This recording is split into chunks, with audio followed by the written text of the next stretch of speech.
we good to start, or are you leaving somewhere again? Or?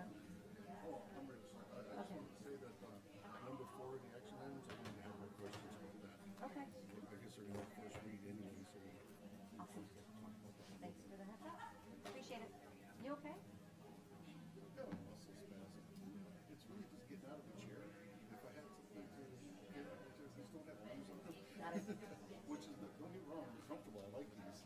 But when I try to get up and stuff, it's really hard to get out of the chair. Just I keep getting up. Once I'm up, I'm fine. As long as you're not wielding it as a Well, shoe smacker, we're all right. raise cane tonight, you know? Yeah, no raising cane.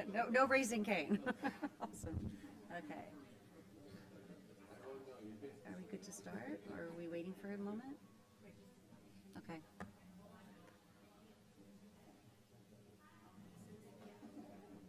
Okay.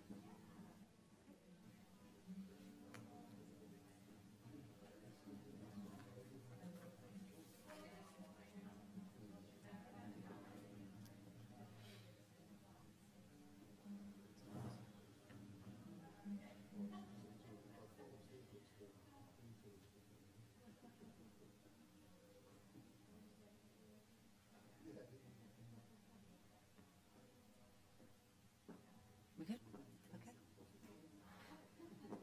All right. Everyone good on that side of the table? All right. Fantastic. Okay.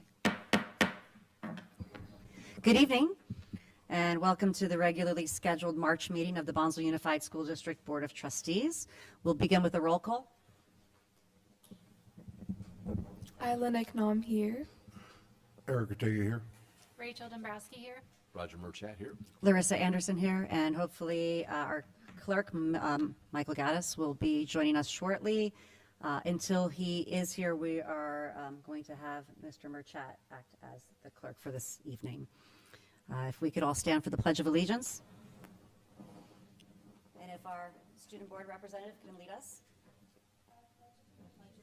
To the flag of the United States of America, and to the republic for which it stands, one nation, under God, indivisible, with liberty and justice for all. You may be seated.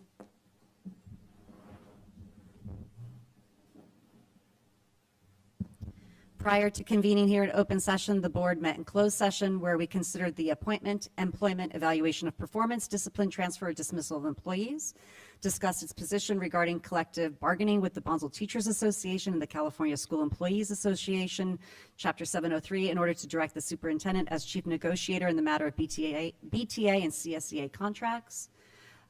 We met regarding public employee performance evaluation, the superintendent evaluation, and then conference with legal counsel regarding potential litigation, Government Code 54956.9, one matter. And with that, we are at the approval of the current agenda. Is there a motion? Motion to approve. Second. All in favor? Aye. Motion carries unanimously, bringing us to the minutes of the board study session of February 3rd, as well as the regular board meeting of February 12th. Is there a motion to approve? Motion to approve. Second. All in favor? Aye. Motion carries unanimously. And that brings us to the reports section of our meeting, starting with our superintendent, Dr. Heather Golly.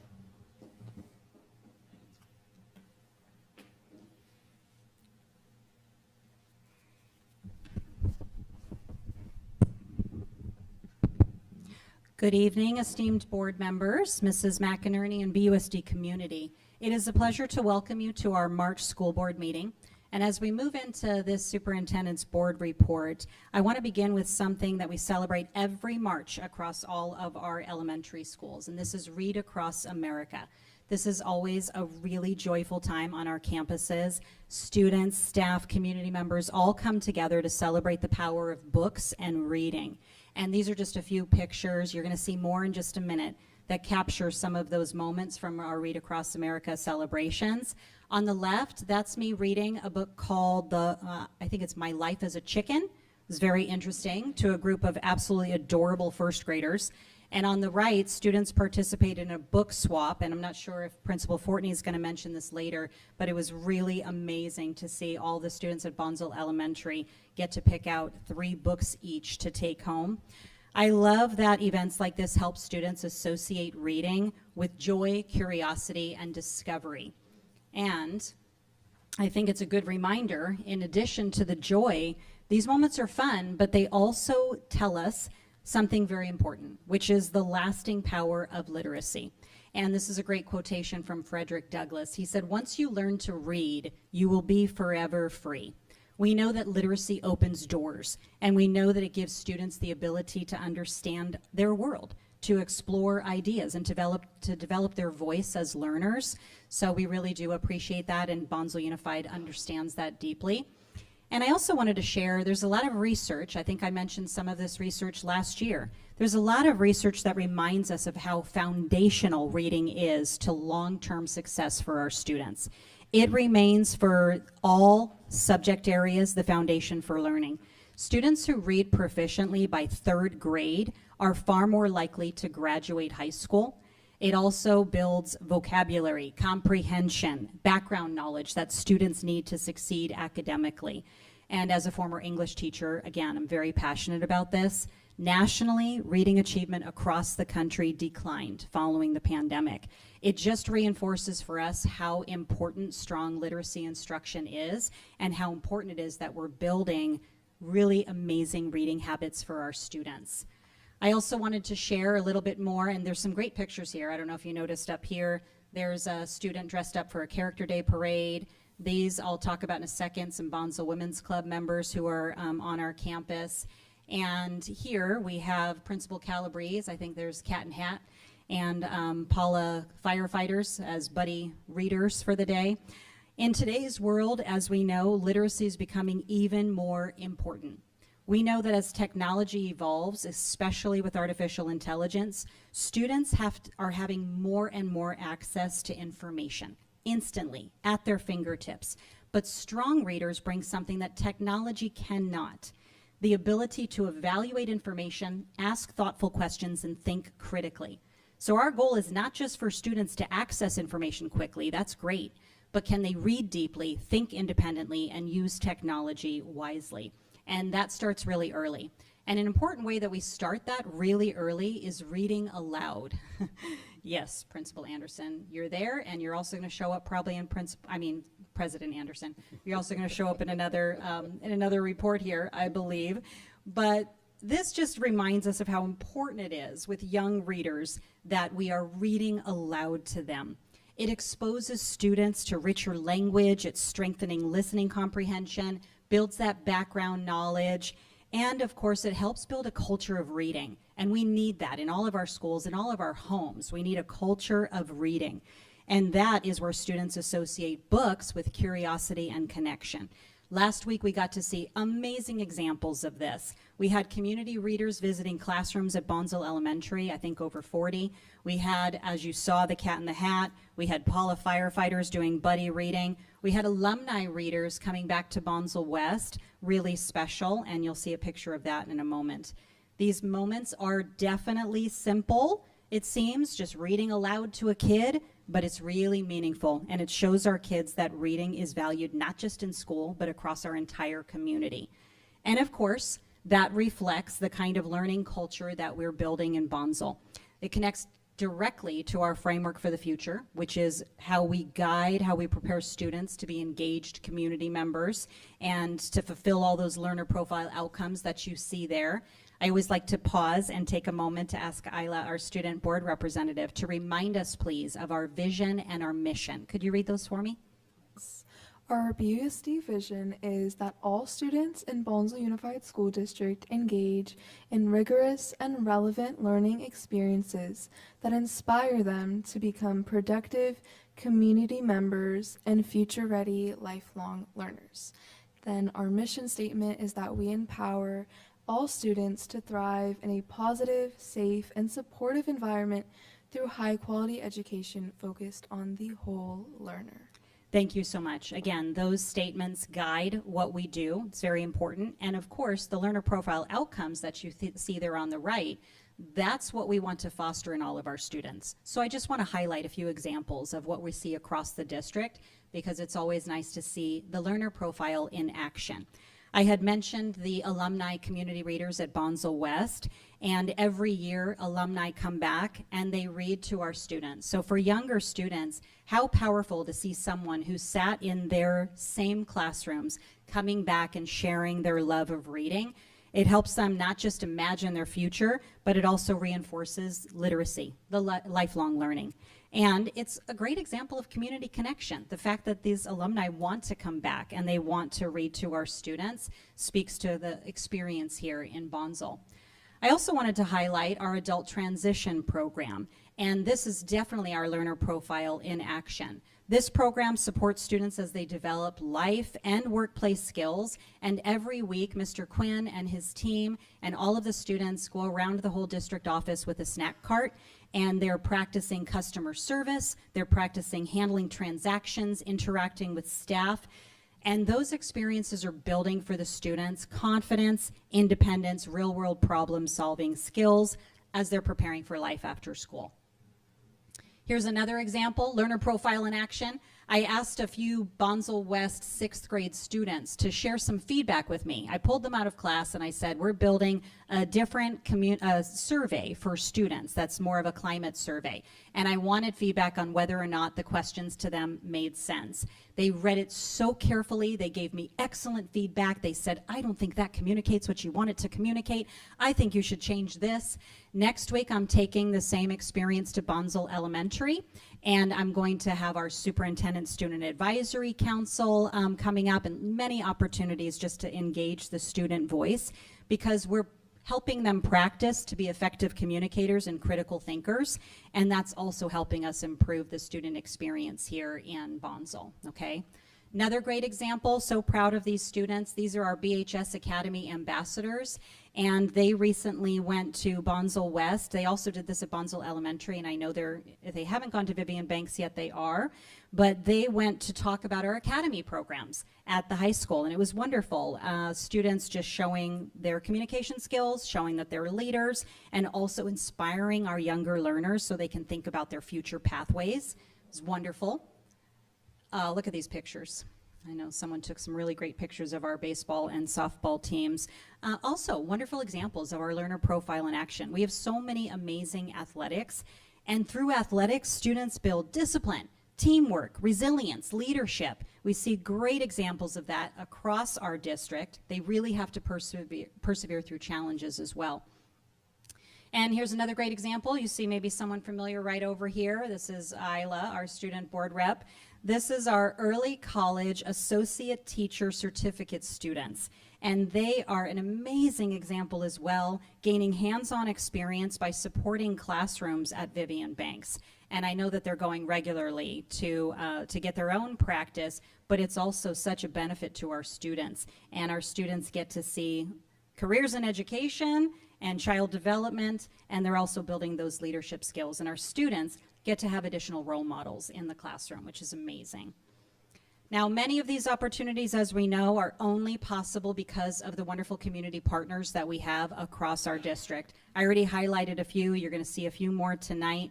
But as the saying goes, it really does take a village to support the success of our students. This is just an example of some. These are Bonsall Women's Club members who, along with President Anderson, went and read during the Read Across America Community Readers Day. This is our Bonsall Women's Club president. These are leaders at other educational organizations, including National University and Cal State San Marcos, and of course our neighborhood firefighters, who are such amazing partners. And the spirit of partnership in this entire community is amazing, okay? Now, I just wanted to highlight before we move to some exciting recognitions, one of the ways that we're strengthening communication with our community this year is we're hosting town hall meetings in each of the trustee areas. We had our first one on February, I think 26 or 27, and that was in trustee area A with Trustee Dombrowski, and it was a great opportunity for parents and community members to come and engage in some conversations around our facilities priorities. We have another one coming up on Monday, March 16th, and that's with Trustee Roger Merchat, and that's for the Area D in our neighborhood. And other engagement opportunities. On the right, I've highlighted the other town halls that are coming up. March 23rd is for Trustee Ortega, and April 14th, can barely even read that, that's Trustee Anderson. April 23rd is Trustee Gaddis. And I think this location, we have an updated flyer that shows it's at the Bonsall Community Center. So we encourage participation there. We have our Native Learner Advisory Committee coming up Wednesday, March 18th. We host parent workshops regularly.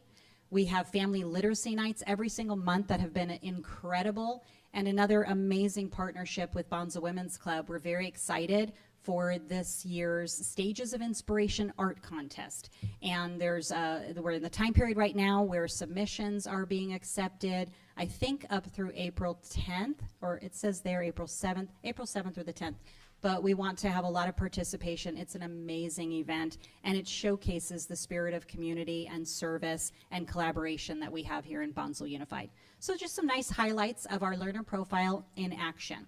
And now I have the pleasure of turning over the mic to Mr. Alan Williams, who's going to start off with some recognitions for us. Thank you, Dr. Gawley, and good evening, President Anderson, Board of Trustees. It's really a privilege to do this tonight because we've got some exemplary community partners that we'd like to share with you this evening. And I would like to call them up. I think most of them are here now. But for these folks, if you could join me at the podium, and also Principal James is going to be up here. And please know also that Andrea Buringer could not be here, our athletic director. She's busy doing athletic director stuff, so she's very busy. And it's a privilege to have the Principal James with me this evening. But I'd like to call up Rita Simi. Please come on up to the front, Rita. Yeah, give her a big round of applause.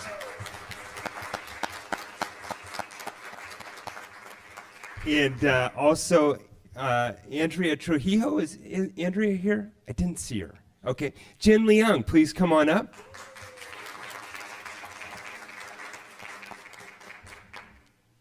And also, Rick Hawthorne. I saw Rick here and greeted him earlier. Rick, please come on up. And Shalia. Is Shalia here this evening? Oh, good. Fantastic. Very good. Great. So I'd like to talk about each one of them a little bit. We also want to recognize Jared Casillas. He also should be up here this evening. He couldn't make it. I know his name's not up there. We'll make sure that's corrected for Jared. But first, just to share about Rita and what she does, and maybe just a little bit of context here, is that oftentimes in a school district at the elementary level, we have tons of parent involvement. They're in classrooms, they're there at the recess time. It's prolific, it's fantastic. But as parents kind of move into the next stage with middle school, you see less of them. They're still there. They're still supporting the school and students, and we're very glad they're there. Then you get to the high school, and you kind of see less parents for a number of reasons. They're still very involved in education, but the fact of the matter is we really need parent involvement at all of our sites, at all of our levels. And so these folks here have really served in that role of really supporting our kids and in this context, our athletic team. So first, just a few things about Rita. Our newest volunteer stepped up this basketball season when we needed it most. She quickly became a master of the scoreboard. That's quite a title, master of the scoreboard, and supported both the girls and boys varsity teams, because you do one, you might as well do the other, right? And we are so grateful for her help and hope she stays involved for many, many years to come. So thank you so much, Rita. We have a certificate of recognition. And I'll let Principal James hand that to you. And we also have just a small little token of our appreciation. The school is very appreciative. Thank you so much. Big round of applause. And Andrea Trujillo has been such a consistent presence for our girls varsity softball team, keeping the scoreboard since her daughter, Diamond, joined the team. Her daughter, now a senior, has been a starting pitcher and catcher since her freshman year, and Andrea has been there every step of the way. We are hopeful that she will continue to support the program as her nieces are now part of the freshman team. So big round of applause for her.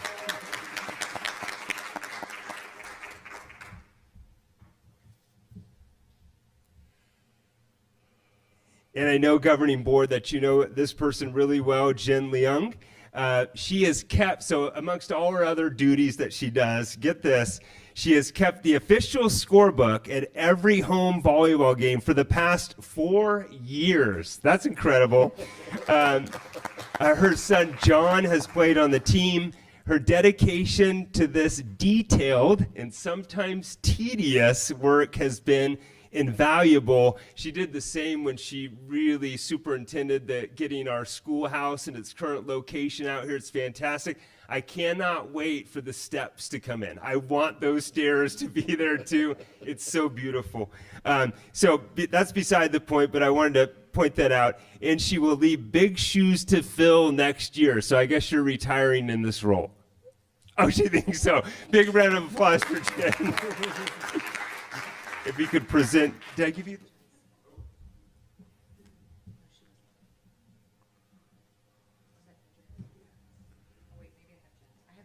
Okay, very good. Yes. Congratulations, Jen. Okay, and we have, next I want to talk about Rick, whose son Adam is a senior on the baseball team. He has been a steady presence at games, running the scoreboard as well. Beyond that, he recently repaired a portable pitching mound. These are very important for baseball. It's a mound that has some wheels on it, and you can pull it around. It's pretty incredible. He purchased materials, and he spent hours fixing it so it was ready for the season. His initiative and hard work, his volunteer work, were greatly appreciated by the entire program. Thank you so much, Rick. Congratulations.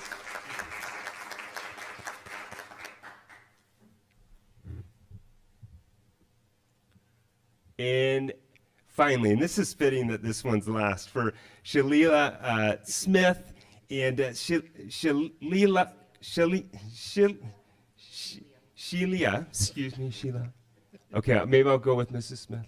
Okay, so she's volunteered as our basketball scorekeeper for nearly, wait for it, nearly a decade, working that scorekeeping role. Big round of applause for that. And two important pieces here, and because of her reliability and talent, she has also kept score for the baseball program. Over the years, she has likely worked over, get this, 200 varsity contests, helping our games run smoothly and professionally. We are grateful for her dedication and hope she continues, sorry for this, but hope she continues for many, many more years. Thank you so much.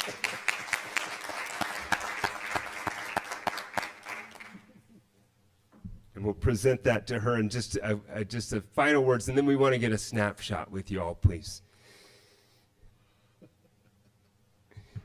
So again, on behalf of the athletic director, the principal, we are so grateful for your community service and service to Bonsall High School. We could really not get it done without you. So all the way from the superintendent to every single staff member, big appreciation and a thanks for all you do. Thank you so much. Let's give them one last round of applause. And we're going to let Jen coordinate the photograph. Maybe they'll just stay right where they are. And Principal James, if you could get in here.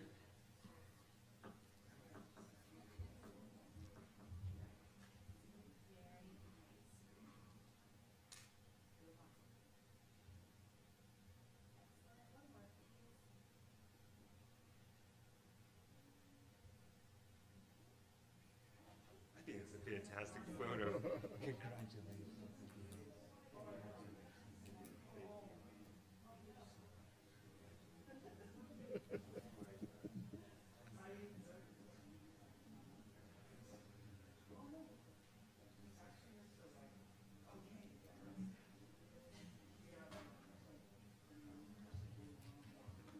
I say her name wrong every time.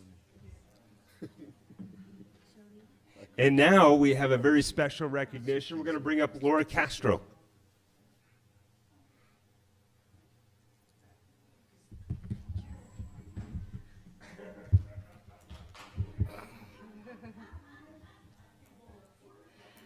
Good evening, Board of Trustees, Superintendent, and student board member.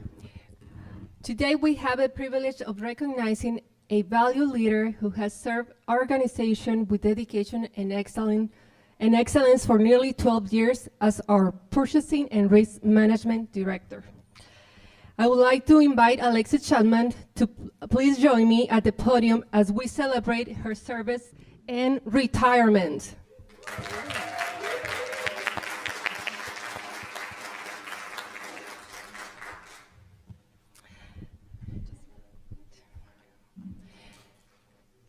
As we celebrate today your continued commitment, we want to take a moment to recognize and thank you for your outstanding service in the BUSD Business Department, especially by that, right? Your professionalism and deep knowledge have made a lasting impact on our organization. Throughout your time with us, you consistently provided thoughtful guidance, dependable leadership, and an exceptional expertise. Your commitment to doing things the right way, this is very important, the right way, helped strengthen our operations and set a standard of excellence that will continue long after your retirement. Beyond your professional contributions, what truly set you apart was the care you showed for the people around you. You always took the time to support colleagues, share your knowledge, and ensure others succeed. Your integrity and willingness to help made you not only a trusted leader, but also a valued friend to many. Thank you for your years of service, your dedication, and the positive influence you have made on all of those who can attest to your leadership and support. While we will certainly miss your presence and guidance and your spikiness, the spiker girl, we wish you a retirement filled with happiness, relaxation, please invite me, and all the opportunities that come with this exciting new chapter. The district just would like to present to you this appreciation award, and we congratulate you on your remarkable career and well-earned retirement. Congratulations.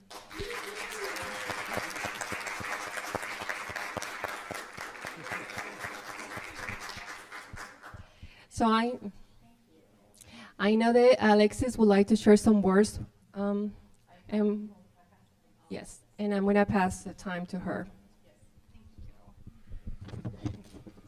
Sorry, it's really fast, I promise. So, I just really wanted to take a moment to share how grateful I am for the years I've spent at Bonsall Unified. It's only been almost 12 years, but during that time I've seen a lot of changes, not only the transition from a union to unified school district, but also many shifts in the structure and climate of the district office. What I'll value the most are the relationships I have built along the way. I've been super fortunate to work with so many wonderful people over the years, both former leadership and colleagues, who made this such a meaningful place to work. I feel blessed that I have been able to stay in contact with most of them since their departures, and I hope to continue those friendships for years to come. I'm particularly proud and thankful for the work that I do. It is not in the classroom, but behind the scenes, but it's supporting the school sites and ultimately the students, and that is why I came to work every day. I really love the kids, and getting them their crayons is super important to me, so I do love that. I also want to mention my current supervisor, Laura Castro. I truly appreciate her support and friendship, and I really will miss working with her. She's amazing. And thank you to everyone who's been part of my journey here. I leave with many good memories and lasting friendships, and I'm very grateful for my time with Bonsall Unified School District.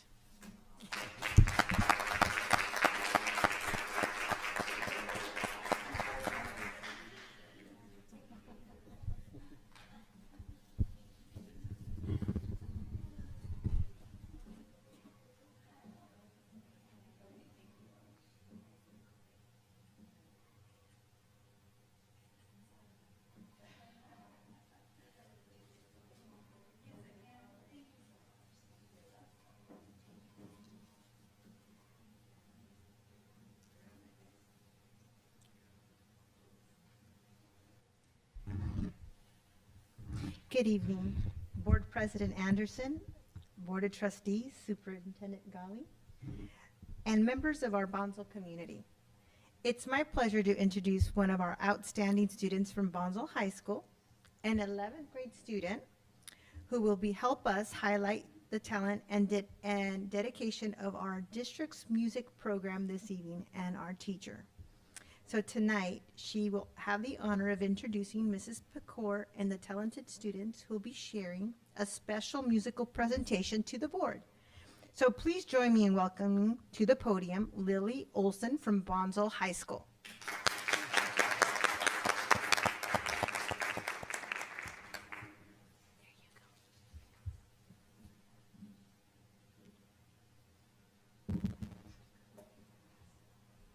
Good evening, and thank you for allowing us to be here tonight. My name is Lily, and I'm proud to represent Bonsall High School's guitar program.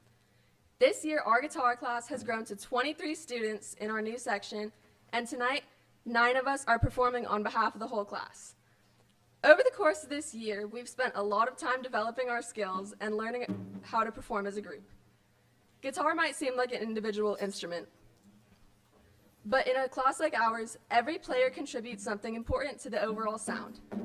Some of us play rhythm, some focus on melody, and others help hold everything together. It takes listening, teamwork, and a lot of practice to make all those parts come together into one performance. Recently, we had the opportunity to perform at an assembly for Vivian Banks Charter School, and it was an incredible experience. Our finale was YMCA, and the entire group of students ended up singing and dancing along with us. Moments like this remind us how powerful music can be, as it brings people together and creates energy in a room that not much else can. Our class is also preparing for a competition coming up this April, where we'll be performing a full set of music we've been working on together. Tonight, we're excited to share one of those pieces with you. The song we've chosen is Can't Help Falling in Love, originally recorded by Elvis Presley. It's a timeless classic known for its beautiful melody and emotional simplicity. And it's a piece that really allows us to focus on playing together as an ensemble and creating a full sound with multiple guitars. We're incredibly grateful to our teacher, Ms. Pecor, whose dedication, patience, and encouragement makes this program possible.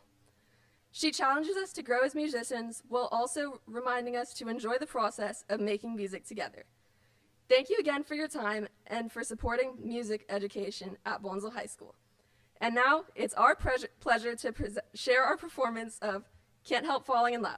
We hope you enjoy it.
I just wanted to say thank you for having us tonight. Thank you for having music at Bonsall High School again. And Lily wrote that speech. She asked me if she could write it. It really touched me that she wrote it. Thank you again for having us tonight. Thank you.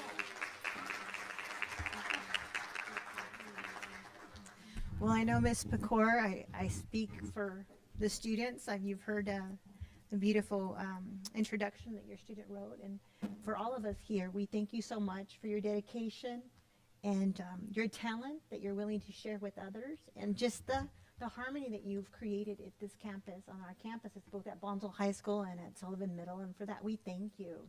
We thank you. Thank you. Thank you.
Okay, so this is the time of our program where we take a short intermission before we resume with the rest of our reports and our action items for the evening. So it is 6:47 and we will resume in 5 minutes. It's 6:52. And if anybody would like to take a picture with any of our performers or anybody receiving recognition, we're happy to do so.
If we could make our way back to the dais to regroup, that would be great.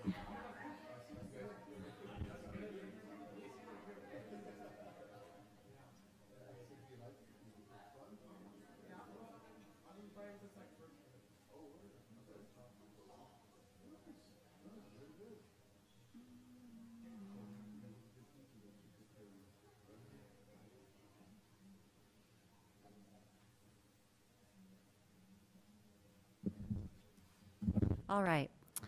Do we have any of our parent-teacher organizations here? PTA, PING, PTO, Bonsall Education Foundation. Ms. Leong, welcome up again.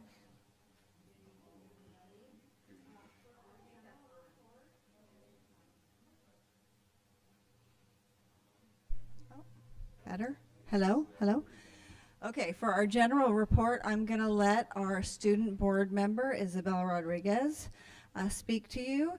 She has served as our secretary and has done an outstanding job this year, and we will miss her when the year ends. So here's Isabel. Good evening, esteemed board members. I will begin with Hope for the Holidays. Our gently used and new toy drive was held on Saturday, December 6th, here in the BCC. By all accounts, it was a successful time for all of our families. We wanted to thank Juliana Hesselgesser for chairing the day and for all the Bonsall families who had contributed. Moving on to athletics, the Bonsall High School baseball team received a very nice donation of $1,000 recently. We're always excited when the community recognizes the efforts of our students. Spring sports have begun and are going well. With BHS Theater Company, we have had a very successful show of Frankenstein at the end of January. The cast worked very hard. As the vice president of the theater company, our cast and crew loved this performance and had a great time. We're putting on more shows. We love putting on shows for our community. We have enough students interested in doing a small production for the spring, and we are looking for the first weekend in May. I won't spoil too much regarding it, but it will be a comedy fit for everyone. We are still doing our Seas Candy fundraiser. We currently have made $142 from the fundraiser, but we are still taking orders from it till the 20th of March. Thank you for supporting us.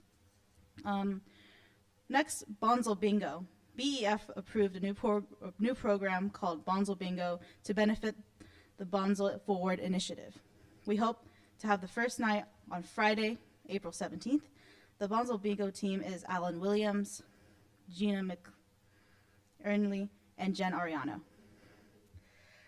We are working on getting all the information to the Sheriff's Office in a timely manner and are creating a new account as money cannot commingle.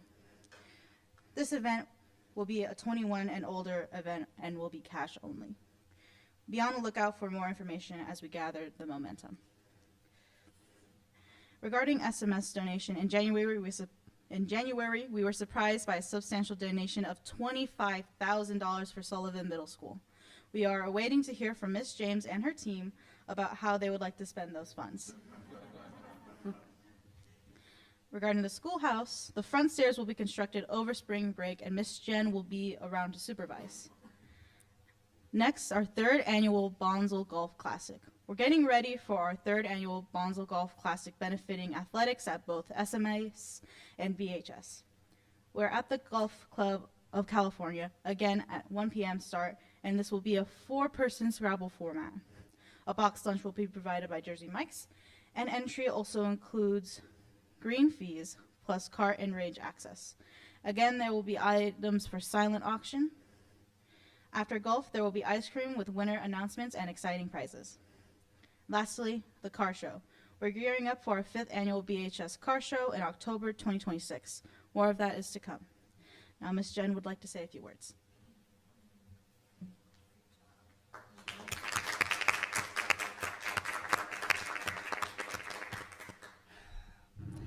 So as you may remember from our September report, our former website fundraising platform, Flipcause, failed to release our funds, leaving us with an outstanding balance of $13,938.18.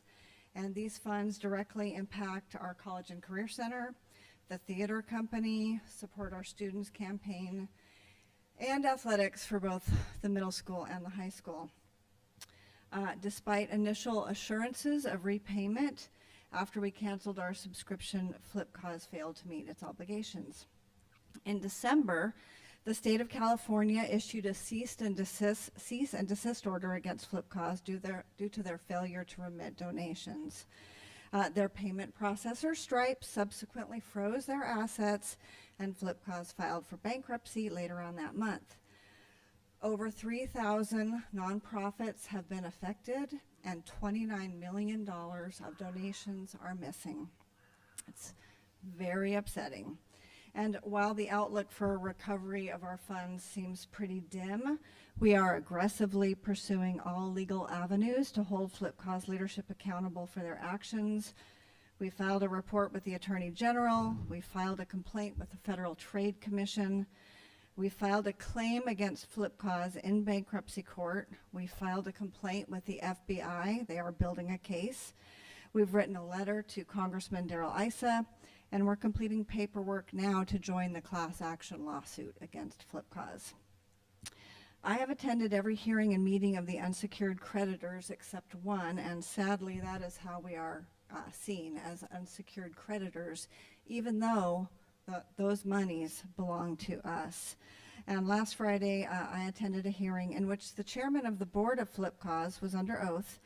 Nonprofits were allowed to question him in the presence of the Delaware trial attorney, his attorney, the bankruptcy trustee, the attorney of the class action, Rashid Shabazz, a journalist from Oakland Voices, and over 180 nonprofits. It lasted about 4 hours. And the bottom line is that he's created some collateralized downstream ventures, basically took our money and made other businesses that are now part of the estate. He deflected every question, and we strongly hope that criminal charges are pending. Obviously this has been very disheartening for us. We worked with Flipcause since 2019 and had no problems until the end of 2024. And then that was the last time we got paid. So we had already, had our golf tournament on there for last year. Over the summer, we made the switch, and I was worried we were going to be late, like we were late to the party, but we were one of the first companies to go, from what I can gather. Most people didn't leave until the fall. Some still stayed until early this year, even though Stripe had stopped processing the payments. And other companies actually are still with Flipcause, which just got sold through the bankruptcy court for a mere $400,000. Not at all what we were hoping for.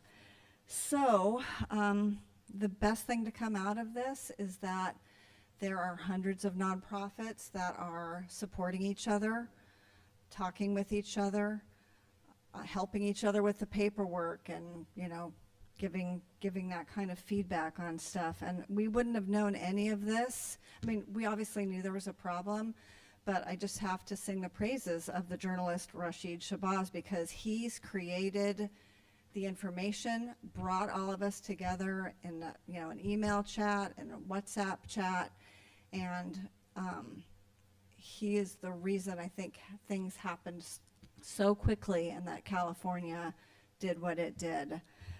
Anyway, you can go to Oakland Voices and look at the many articles he has written on this, and I will just continue to keep you posted as I know anything. Thank you. Thank you for that update, and it's mind-boggling that $29 million could be misappropriated in that fashion. So thank you for sharing that information, and good luck with the process. Are there any other parent groups to report today? That brings us then to our labor reports. Bonsall Teachers Association, Ms. Ariano. Good evening, Board and Superintendent. Good evening, Trustee Gaddis and Superintendent Gully and Ms. McInerney. I have to admit, I have a pounding headache right now, and I might be leaving early. It's nothing that you guys have said. I wanted to say that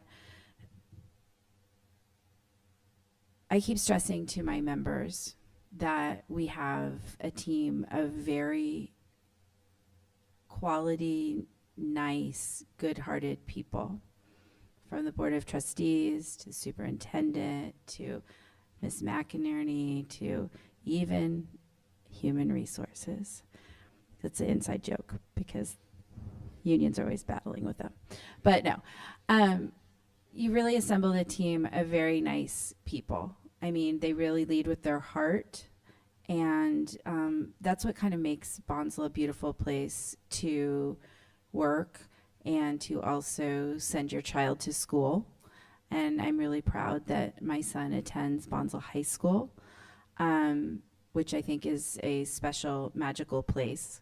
And but the reason why I keep fighting in my many roles here to improve our conditions, to get a stronger contract, to retain talent, to attract talented teachers, it's all about serving the students. And that's why you guys are on the board. I mean, I know that. I mean, I visit other board meetings. It's super contentious. People are screaming and calling names. I've seen people throw things. I mean, it's wild out there. And Bonsall can be even better. It can be the destination district. I looked around and I moved here for the district when we were just a union school system because of the teachers. And now we're unified. We offer something really special. We need to keep focusing and shouting out to everyone what makes us who we are. It's our unique gift to our students. It's the special relationships that we craft with our students. They're not numbers. It's being able to reach out to an admin and get a response, not wait 6 weeks for a principal to call you back. That's what makes Bonsall Bonsall. So I know things get hard sometimes. You know, I just hope you guys realize the reason why we're in it. Our eyes are always on the prize. The prize are our students. So I thank you for listening to us. I thank you for working with us. I appreciate that even when things are a little contentious, we always still care, and we always care about Bonsall. So thank you. Thank you. I don't see Ms. Starkweather as a representative from CSEA on her behalf. No. That brings us to our management reports. Who's our first up from the Principal Allison Fortney? Good evening, board members, Dr. Ghali, Gina. We are opening up tomorrow registration for new students. And so I tasked one of my TK classes. I saw something on Instagram and I thought, I am going to ask and see if I can get one of my teachers to do this. So they did, and I am hoping to be able to upload it to our school's Instagram. But the little "please come to our school, welcome to BES" video.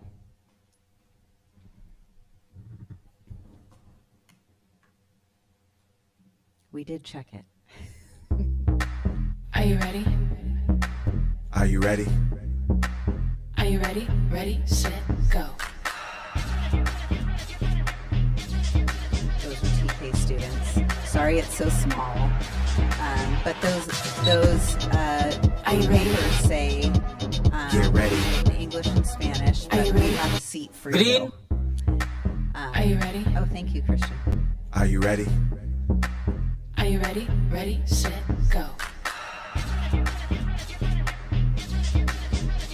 And I literally sent it to her in the morning on a Friday, and it happened to be like a Bonsall blue day, and so she's like, well, they all have their t-shirts on, and her para put the bear outfit on, and another teacher had a class set of sunglasses, And so it just came together. So it was very cute and very fun.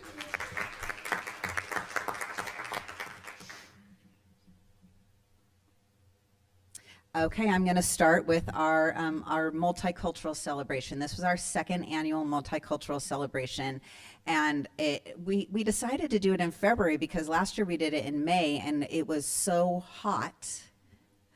But the day we chose to do it, it was 90 degrees outside. So that's okay because there was a lot more participation this year than there was last year. Our first year, we really tasked our teachers with each choosing 2 countries and representing countries that meant something to them, and they did a wonderful job. This year, we invited families to join us, and it just turned out way better than we could imagine. You can see all the families up there that brought in items, food. They did demonstrations. The Simi family is always great to us. They did move away for a little while, and we were so glad when they came back. But VJ Simi, 3rd grader, he went and did a Samoan dance all by himself in the quad. Have to thank Mrs. Haro and Miss Pato. They really put a lot of energy and effort into the logistics. Miss Pato did a lot in the community. She got everything donated from the Guahan Grill, donated 100 lupia. Cortez Mexican Food donated 100% of the food to us, and Panda Express also donated 100% of the food to us. The Simi family had traditional Samoan food. We had the Tokars family, they had some of their traditional family food. Our Vietnamese families, they had amazing Vietnamese coffee. It was my favorite. Thank you, Mr. Merchat, for coming out. It was a big event, and we are just so excited to continue to grow this event with our families. We had a family that represented Japan, and they did traditional Japanese karate. So it was just really special to have everybody there and enjoy learning about cultures and allowing our families to celebrate their heritage with us.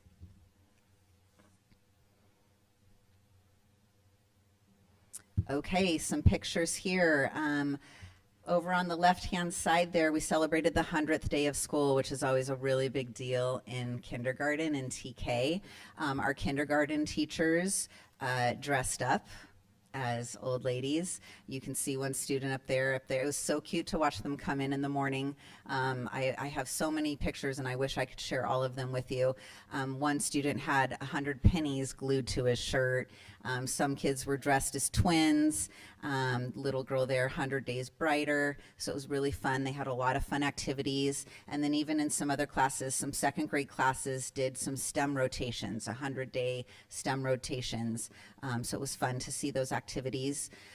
We also celebrated Megan Hoond, our counselor up there, during Counselor Appreciation Week. She is just such a blessing to our campus and comes in with a smile every single day and just honest to goodness loves what she does, and she lets us know that every single day. She loves BES and she loves what she does, and it shows. 2nd grade did their Let's Hear It for America celebration, which is always a great annual tradition. We also, PTA, held their annual talent show. We have a lot of very talented students, lots and lots of singers and dancers. Some 5th grade boys did a synchronized swimming little bit, which was hysterical. We had one student who was doing the Rubik's Cube. He had like 4 different shapes of Rubik's Cubes, and he was standing up there doing them as fast as he could. So that's always fun. And then afterwards, the PTA provides dinner for families out on the lawn. So it's a great community builder. We also celebrated and honored our Classified Employee of the Year up there. Erica Howe is our occupational therapist, and I will save everything I have to say about Erica for next month. But she serves our entire school community, not only the students that she's meant to serve. But not only did we honor Erica, we also honored all of the classified employees who were nominated and recognized by their peers. So that's Yolanda there, our CNS coordinator for our campus there, and we just went around and thanked them and gave them a little bouquet of flowers to let them know that they're seen and that they're recognized by their peers. A little bit of data here. This is iReady. So on the left-hand side, you see the math overall placement in fall of 2025. Technically, we start it closely after school starts, end of August, early September. So kids are coming in from that summer slide if they haven't been keeping their brains going all summer. You can see that at that point in the school year, we had 28% of our students in the green, so they're working at or above grade level, 41% of our students who are working just one grade level below, and 31% of the students were working 2 grade levels or below. We don't assess kindergartners in the fall window. We wait till the winter window to do that. Our winter window was late November, early December, and you can see the gains that were made in those months. So at that point, we had 47% of our students working at or above grade level, 37% of the students working 1 level below their grade level, and 16% were working 2 grade levels or below. So it was a pretty big jump from 31 to 16%, almost a 50% decrease there. And in reading, in the fall, only 15% of our students came in reading at or above grade level. 54% of the students 1 grade level below, and 31% of the students working 2 grade levels or below. You have to take a lot of factors into consideration too. Kindergartners who are going into 1st grade, the iReady test looks completely different to them in 1st grade than it does in kindergarten.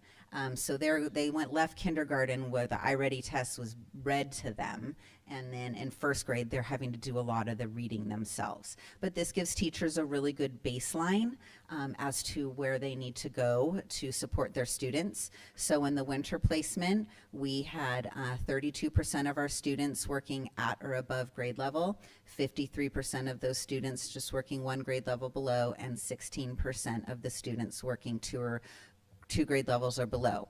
The students won't take this test again until really late this spring, almost towards the end of the school year. We'll get CASP out of the way for 3rd through 5th grade. In years past, a couple years ago, we weren't having 3rd through 5th grade take the iReady test in the spring, but as a staff, we decided that information is really valuable just to see growth from the entire year from fall to spring, but also to pass on to the next year's teacher, that information goes on so those teachers do have a baseline and they can compare their end of the year baseline to what that beginning of the year looks like for that next grade level, and see which students might need a little bit more support in which areas. This is grades 3 through 5 projections on what students could possibly, our grade levels could to be proficient in CASP. So the top numbers are math projected proficiency. CASP runs 1, 2, 3, and 4. So level 1 is not meeting, level 2 is nearly meeting, level 3 is meets expectations, and level 4 is exceeds expectations. So you can see right here in grade 3 that as of right now, and mind you, this is about 75% accurate. That's the accuracy rate for this. But grade 3, about 52% of the students should be proficient. 49% of the students in grade 4 should be proficient, which is a 10% jump from what the grade 4 students were actually last year. Grade 4 students only ended up with 39% proficiency last year, and they've been working really hard with their new curriculum this year and outlining and mapping the scope and sequence of that to ensure that by the time the students take the CASP test, that those items that will be on the CASP test have been covered. And then grade 5, only 34%. We kind of talked a little bit about that, and they're an anomaly. They're our last COVID group, which they're probably still missing some of those foundational math skills. We are in an math intervention cycle right now with our students. We have about 90 students going to before or after school intervention for math. Down below is the reading expected proficiency on CASP. So in grade 3, you see 46%. Grade 4, 61%, and grade 5, 56%. So these percentages are taken from students, their last iReady test that they took. So that November, December window, and students who were showing progress in their annual typical growth. Big, huge algorithms that I will never understand. I just trust the people at iReady when I read their information that this is what they're doing. So this is about 75% of the time accurate. So I'll be curious to see, Dr. Gali and I were just talking about this the other day. We'll be curious to see when we get our CASP scores how accurate it was. Okay, lots of good stuff coming up. Threw in a couple more pictures. There's Dr. Gali reading to a 5th grade class, President Anderson reading to a kindergarten class. Down here on the left-hand side, during the PTA talent show, first time a group of employees put on their own little talent show and surprise to the students, choreographed by Mrs. Costa to the song Pump Up the Jam. I was almost finished learning all the moves until I had to go to negotiations. So I still have the outfit. I figure I might use it at some point. But down here, I just wanted to quickly highlight, this is Mr. Dell's 5th grade class. And talk about belonging. Mr. Dell has created a community of belonging with his class. And you just feel it when you walk in. So he recognized and heard from students that they wanted to be in the talent show, but they just could not imagine standing up in front of, there were probably 500 people in the MPR at least watching the talent show. So he created a class talent show, and a bunch of us from the office came, some other adults came. There were no other students there watching them. They were tickled that we were there to watch them. And these students got up and were so brave. They sang, they danced, they told jokes. So he just really embodies what belonging looks like, and I just wanted to highlight him today to let everybody know that there are teachers who are seeing students that they recognize need a little bit of extra support and a little bit of extra love, and they are ensuring that those students are seen and heard. Thank you. Thank you. Principal James. Okay. Good evening, board. I'm a little shorter than her. All right, good evening, board. Superintendent, Dr. Gali, and Mrs. McInerney.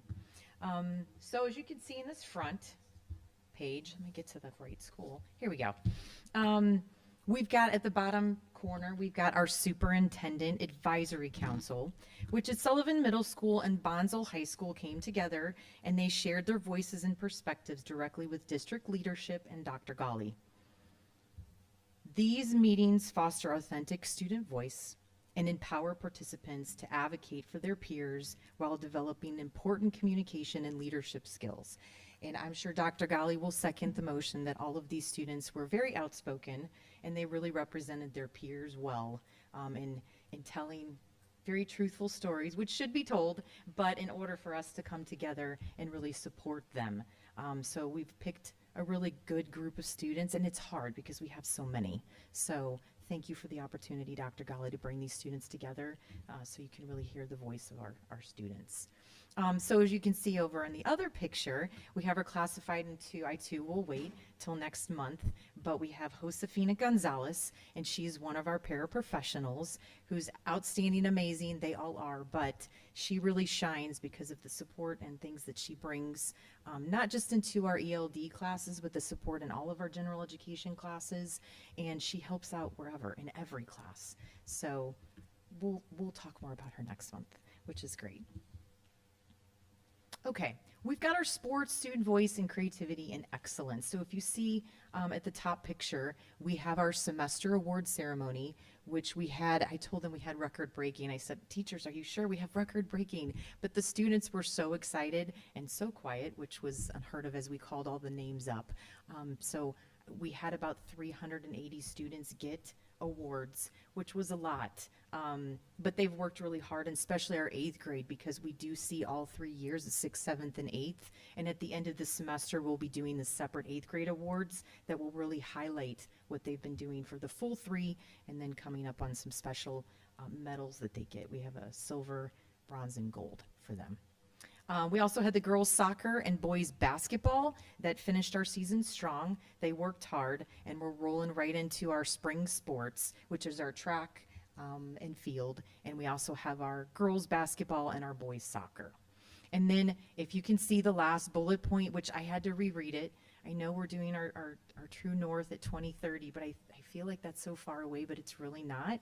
So 8th grade parents that are watching, right? Yes, it's the class of 2030 that gets the first look at Bonsall High School opportunities. So if you see at the bottom, our high school teachers and student leaders, and we have Isla up there as well. Our student leaders came over to speak with our 8th grade classes, each one of them through Mr. Davis's social studies class, and really highlighted the things that we're doing at Bonsall High School through athletics, all of our different clubs, speech and debate, trying to get more interest in speech and debate and trying to bring that at the middle school. And then also our mock trial, and then just some special activities. And we really highlighted to the academies and got the students excited about that. What we're also doing new this year is we're going to do our Legion launch. So we're going to bring our 8th grade over to the high school. We're going to be doing a scavenger hunt, so they have to find things on campus. And we also have them, they're going to be walking into specific classrooms. And probably the biggest part is we have some snacks and free swag for them. So I know that's what they're all excited about, but we will be doing that in April with our students. So some key student and staff support and behavior metrics. I wanted to bring this up because we actually presented this to our staff, because it's easy to say, oh, this is what our discipline is this, and oh, our attendance is this, but not until you see it. And especially when we make it through the fall and you're going through the month of October and then you get to March and you're like, oh my gosh, the school year's almost over. It's really good to reflect on all the good that we've been doing and saying, yes, the work that we're doing does pay off. It does matter. So with that, you can see from last year to this year, when we talk about pre-referral interventions, these are what the teachers are doing in the classroom to work with students. Maybe it's a phone call, maybe it's restorative conversations, maybe it's working in small groups. So it's academic and behavior interventions. We do have them documented into our system, ARIES. We had 328 pre-referrals last year. We are at 368, which doesn't mean it's a bad thing. It just means that we're providing more interventions for our students. So as you can see, it's a 12.2 increase from last year. And the growth does reflect that we are committing to early identification and intervention, helping students succeed through timely academic and behavioral supports. So you can see also that our suspensions have decreased, which they weren't high to begin with, but even finding out sooner about the girl drama or the boy drama, or just working with students that, sometimes just need a pep talk or need help in facilitating a conversation, because, our little 6th grade and our 7th grade and 8th grade sometimes don't know how to communicate appropriately. So it's just those skills that we're teaching as they move on through high school and beyond. The next one is we have the call log, which we also make phone calls to parents or families that are overseeing our students. So we had a 21 increase from last year to where we are currently. And again, this demonstrates in our outreach efforts to our families and really bringing them along with us to provide that support through our parent compact as well. How can we all work together to support our students? And then again, you can see the discipline incidents. So we pulled all of these. These are not just what admin does, but again, it's restorative conversations that we have in there. So we've had a decrease, a 48% reduction. Because of the pre-referrals we've done, we have a 48% reduction from last year to this year. And I do have to say we have an outstanding assistant principal, Ms. Suedos. My hat's off to her as far as working with our teachers and our staff. But it really, as far as student behavior, more effective classroom management strategies, enhancing social emotional learning programs that we've been implementing. Our MTSS TOSA has been a huge help in this as well, really having those conversations with students and families. And then it also changes our intervention approaches. So we've done things a little different this year, and it does have to do with the help of our MTSS TOSA at both sites. So I wanted to bring this up too, because I know we talk about professional development, and I really want our teachers, not just our students, to have the autonomy, but our teachers as well. Because professional development, it's for all of us, but I wanted teachers to have an opportunity for them to choose what they wanted this year for professional development. So last year, we threw out a survey. The topics at the top, you can see this is what they chose to focus on for this school year, and they had a choice. They could pick 3 out of the 4. In this past fall, we actually had teachers who volunteered, and I did give them hours because I'm like, you're doing the work, so I paid them. But they graciously came up with lessons and presented PD for our staff.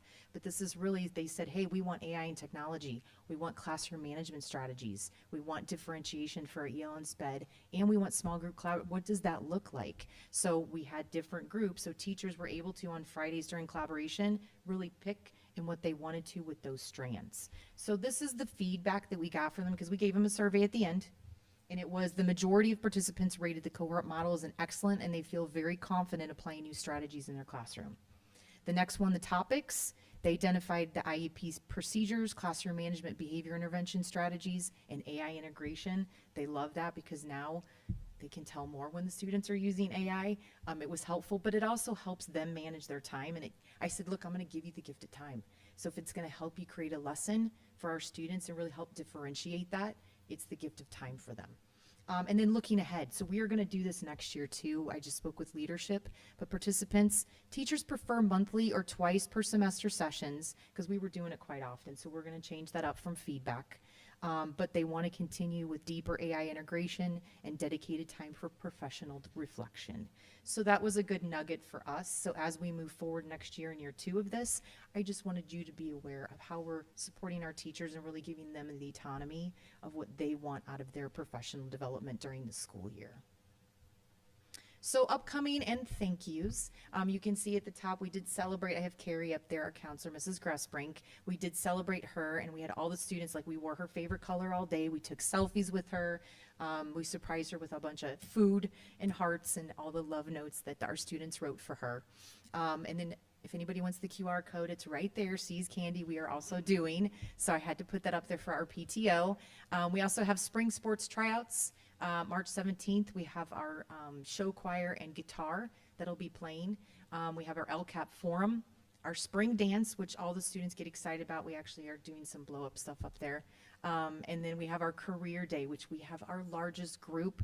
We have about 38 people that are coming to present to Sullivan Middle, which is very exciting. So if anybody has an opportunity, come up, check it out. It's going to be in the morning because it's on a minimum day, so it'll take up the whole day. And then we also have our amazing art show, May 6th, and we are taking all the applications and all of our entries for this, but it'll be at 5 o'clock at SMS and BHS. Okay, so I want to bring up Isabel again. I want her, she's going to be talking about our Interact Club and all the amazing things that they're going to be doing. Good evening again, esteemed board members. My name is Isabel Rodriguez, and I am the current president of the Interact Club at Bonsall High School. You may be wondering what Interact is, but it's important we talk about Rotary, as it gives us an opportunities to grow and move forward. Rotary International supports the Rotary Club, whose main goal focuses on community service, promoting integrity, and advancing world peace. The Rotary Club does this through the key initiatives of fighting diseases, supporting education, and improving local economies.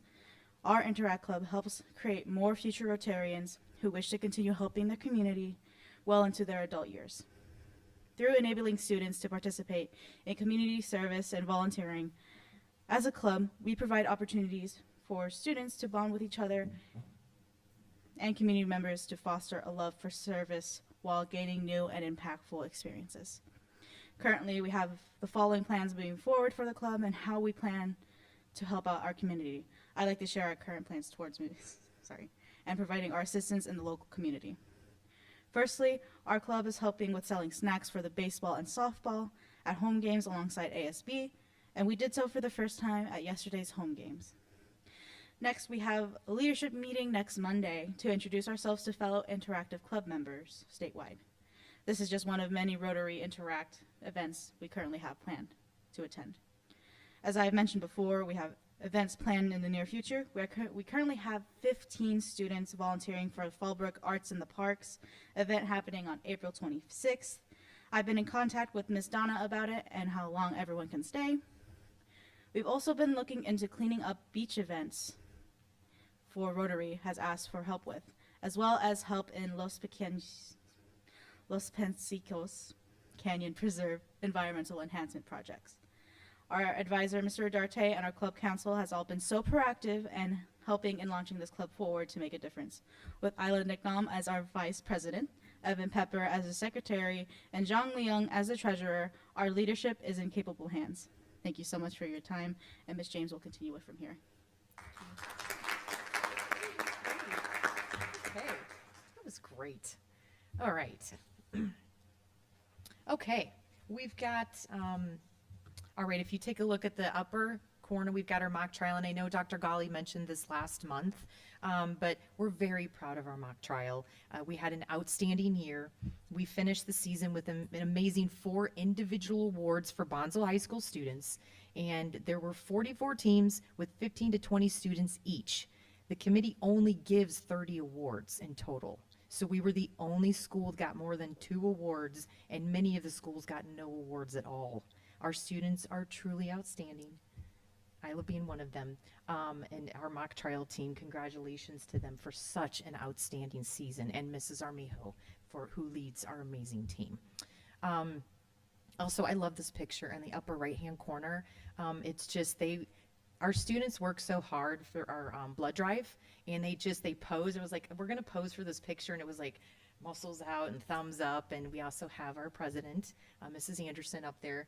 But the students worked really hard for the Bonsall High School blood drive, and recently came together to host a record-breaking blood drive showcasing the true spirit of Legion leadership and service. With an incredible 41 donors participating, this event made a significant impact by supporting life-saving efforts within our community.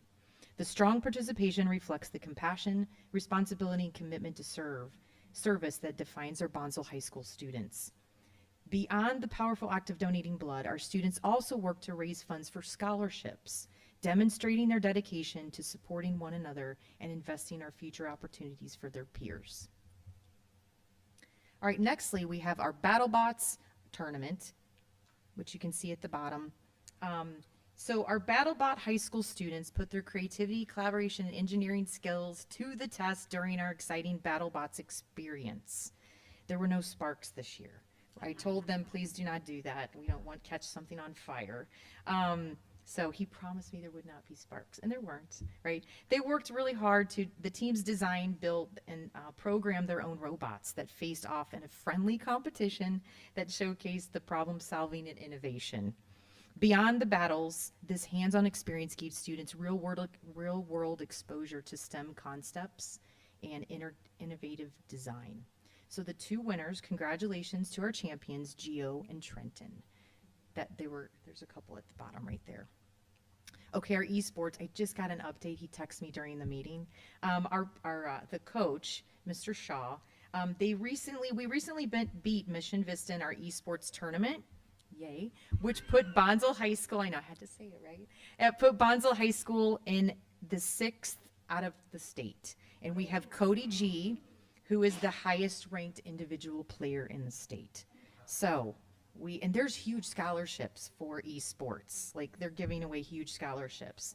So we're excited that this weekend we are actually hosting our first esports tournament, that we will have ASB there, and it's going to be super exciting. I've never seen one, so I'm going to be there and go and cheer everybody on for this weekend, but it's going to be at Bonsall High School, so we are very excited, and I know Mr. Shaw and Mr. Robinson are very excited too about hosting all of this there.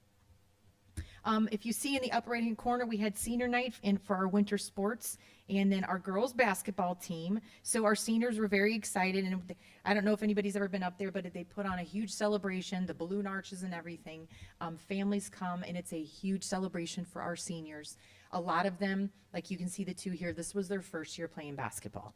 But you can see our senior, he had played basketball for the 4 years and went on, but this is a very special time. So they get the lays and they get the candy and and their parents show, and it's quite the event. There's a lot of tears because it's the last time that some of them are going to be playing, the sports. Some of them will go on to college. But I do have to say, with the girls basketball team, we are very proud of them, even though many of them, it was their first time we won our CIF league. So we were hosting, which this has never happened, and I don't know if it ever will, but we hosted our first CIF basketball game, which we had some members. Thank you, Mr. Ortega, for being there, and Dr. Gali for being there. It was on a Tuesday during our February break, and we had a lot of parents there, and people were cheering them on. We won and went on to the second game. They played hard, right? We didn't go on any further from there, but it was really good. We were super excited. And again, we're like, ooh, we get to host CIF, and we took money and the tickets. Again, don't know if that'll ever happen again, but it was a great experience for us. In the bottom left-hand corner, you can see we had Student of the Month again. And again, I want to give a shout out to Bonsall Women's Club, who does give gift cards to our seniors, and really just representing the outstanding work that our students do and show and represent that leadership component every day at our school. Okay, our Innovation Hub. I wanted to give really talk about this. It's at Cal State San Marcos, and we have really been lucky to have each group or each academy go to the Innovation Hub and really learn from people in the industry on whichever academy went or that is going. And they get to really participate in project-based learning activities and learn about career and technical pathways that are all a part of the Innovation Hub. So we've been working with people there, and hopefully to continue that with teachers next year. So fingers crossed that we get to be a part of that. Okay, exciting. We have the Valedictorian Circle, and we're proud to celebrate the remarkable achievements of our class of 2026. These outstanding students demonstrated the exceptional dedication, perseverance, and academic excellence. So with this, they have to have a higher 3.5 GPA or higher during their high school journey. And all of these students represented, but we have our valedictorian, Isla Nickman. Congratulations. And we have a salutatorian, which is Leo Preston. Yeah. It was a wonderful evening, really, to celebrate our students and the hard work that you did over your 4 years. Congratulations. All right, so some data that we have for attendance and suspensions. So we were super excited about this, and I was giving high fives to Sonia, who's our registrar up there, because she works really hard to make sure that we're getting this stuff back for our independent study. Our first for 24-25 last year, the whole year, we were 27.9% chronic absenteeism. This year, right now, we are at 25-26. First semester, we went down to 18.1, and we are currently at 14.4%, which we are keeping to decrease. So it's a decrease of 13.5% from last year. And I know she is working on getting some of the paperwork back, and we will continue to see that go down. I'm confident of that. So we're really excited. Also, suspensions, if students feel like they belong and we're really working with them. We saw suspensions last year at 20 students, which was 6.6%. We are down to 8 students this year at 2% of suspensions. So we are really we're working with our students, doing restorative conversations. Again, I do have to say it's been the help and the work of our MTSS TOSA along with that, and really working with our students and our teachers, developing these relationships with our students as well. Okay, upcoming events. You can see we've got our LCAP forum. We do have our SATs coming up next Friday, so a week from tomorrow. We've been reminding everybody. March 18th, our NLAC committee. April 30th and 3rd, we have spring break, and then we have our CASP testing for our 11th grade coming up. And then we also, again, have our art show. But I do want to say a little bit about this picture up here. We did have San Diego County Office of Ed come up, and they wanted to speak with some of our Native American students and really how they are perceiving our school and their leadership opportunities that we have, and really walking around our campus and wanting us to highlight the work that we're doing in partnership. So we were excited about doing this, and we have Dr. Stacy Block in the middle that was there to really help facilitate this and really answer any questions that we had or they had, but they really wanted to come visit our school and see the work that we're doing and really how we're supporting our students. And that's it. Thank you. Thank you.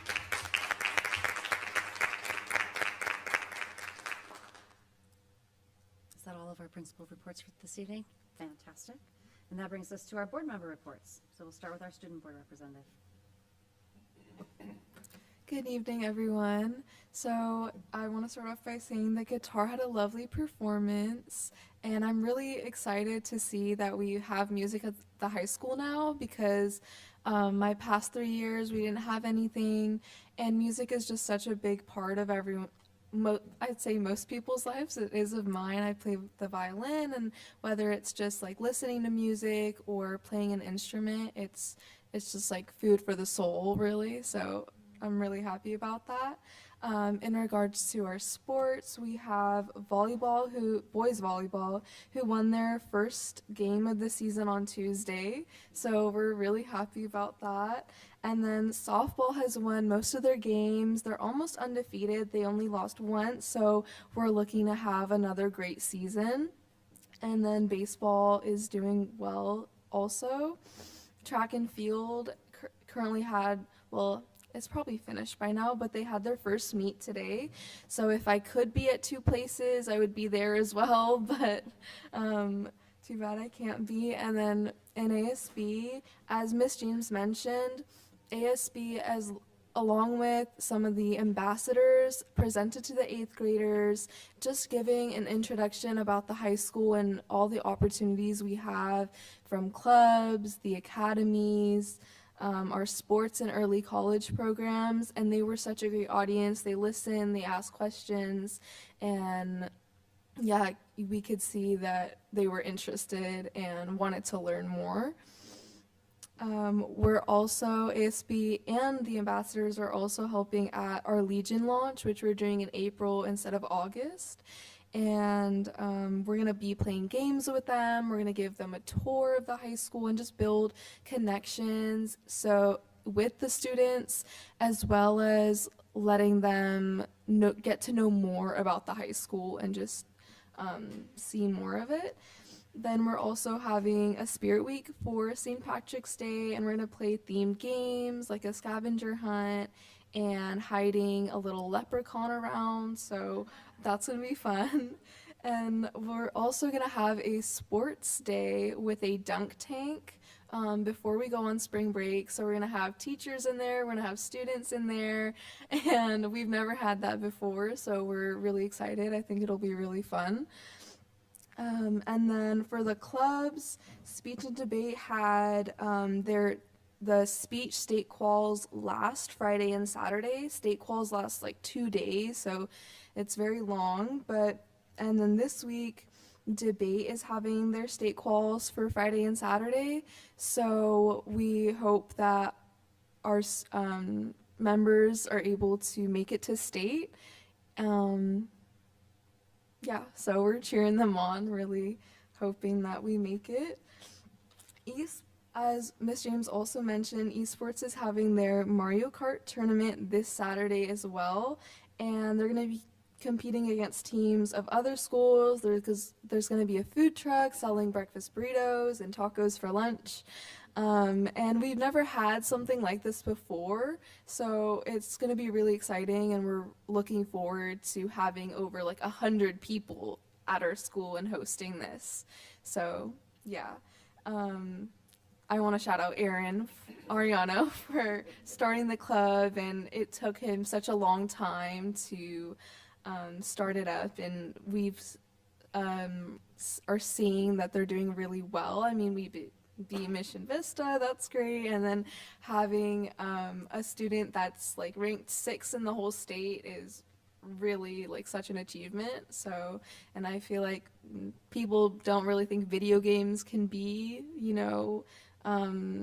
and like a bigger activity that provides opportunities like scholarships, but it's great that we've have that and are recognizing that it is important. It develops different skills.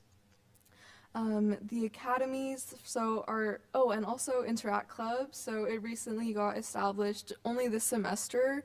It was previously known as Rotary Club last year, but we're already getting involved and we have lots of plans underway. For the academies, our ambassadors went to Bonsall West Elementary just last Wednesday for their career day. And we just introduced like the pathways and gave them a look at all the different career possibilities that there are for them. We really enjoyed seeing them get excited about what we were talking about. And there was one 6th grader that I remember, and we were like, well, you can take college classes for free and you can, start your own club. And she's like, oh my God, that's so great. Like, really excited and interested, and we loved hearing about what they wanted to be, what they were interested in, and saw just how ambitious they are and wanting to be astronauts and wanting to be, mechanical engineers already, even just so young. So it's great that we are establishing that belief in themselves that they're able to achieve what they want to. We're also, I mentioned that we're going to assist at Legion launch, and then we're continuing to have guest speakers. I know Miss Dombrowski came, was it in, I think, February? Nevertheless, thank you very much. And it's just really great for the students to hear the perspective of professionals in the field, and it's just really impactful, and they can just get advice or knowledge or just again hearing about the experience these people are having in hopes of getting a better idea of what they want to do and where they're going to be going in the future. Dr. Gawley mentioned the early college students going to Vivian Banks, and as part of one of those, as a student who also goes there, I'm so glad that the elementary school and the district is like allowing us to go there and work with the students as part of the early college program. And we've been going mainly on Fridays. We actually went today as well, and are just able to help both the teachers and the students just like relieve the load of the teachers, or like, can you come every day? And we're like, we wish. And just providing the support wherever it's needed and gaining experience of working with children as well. And they just light up our day. We're so happy to see them, and they give us hugs and are, when are you coming back, and all this stuff. So we just love it so much. In regards to the upperclassmen, the juniors are taking the SAT before spring break, so they're definitely a little nervous as it's important for college and applying for programs next year, but they're going to do their best. It's just part of the process. And then seniors are going to hear back from most of the UCs at the end of the month, but many of us have already been accepted into UC Merced, UC Riverside, Cal State San Marcos, and San Diego State, just to name a few. And so we're really proud of them and excited to see what they'll be doing and where they'll be going next year. And then I'm just hoping that everyone has a great rest of the month and stays hydrated, because it was quite warm today. And thank you. Thank you.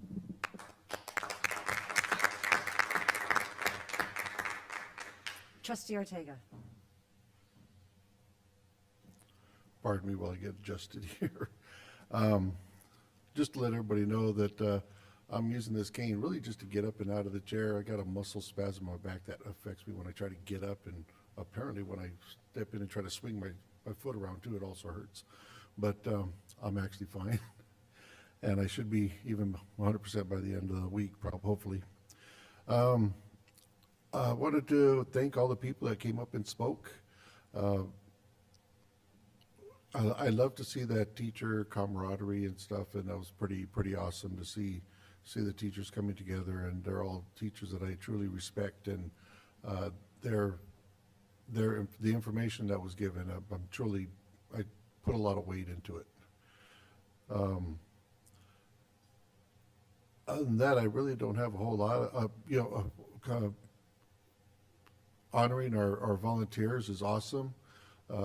I volunteer for a lot of things, and a lot of times when you volunteer, you don't really volunteer so that you get awards, but it is nice to see that someone appreciates what you're doing, because there's a lot of people that do stuff, and I mean, there's things that, obviously we're all in this position. There's things that we can't do, like me personally, there's things I can't do.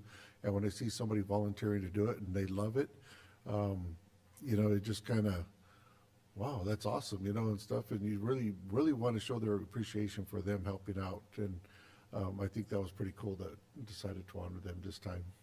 And yeah, I didn't realize Sheila had been doing that for that long. And I also get her name wrong. All these years, I've always called her Sheila. She just answers to it now, So it's just easier for me.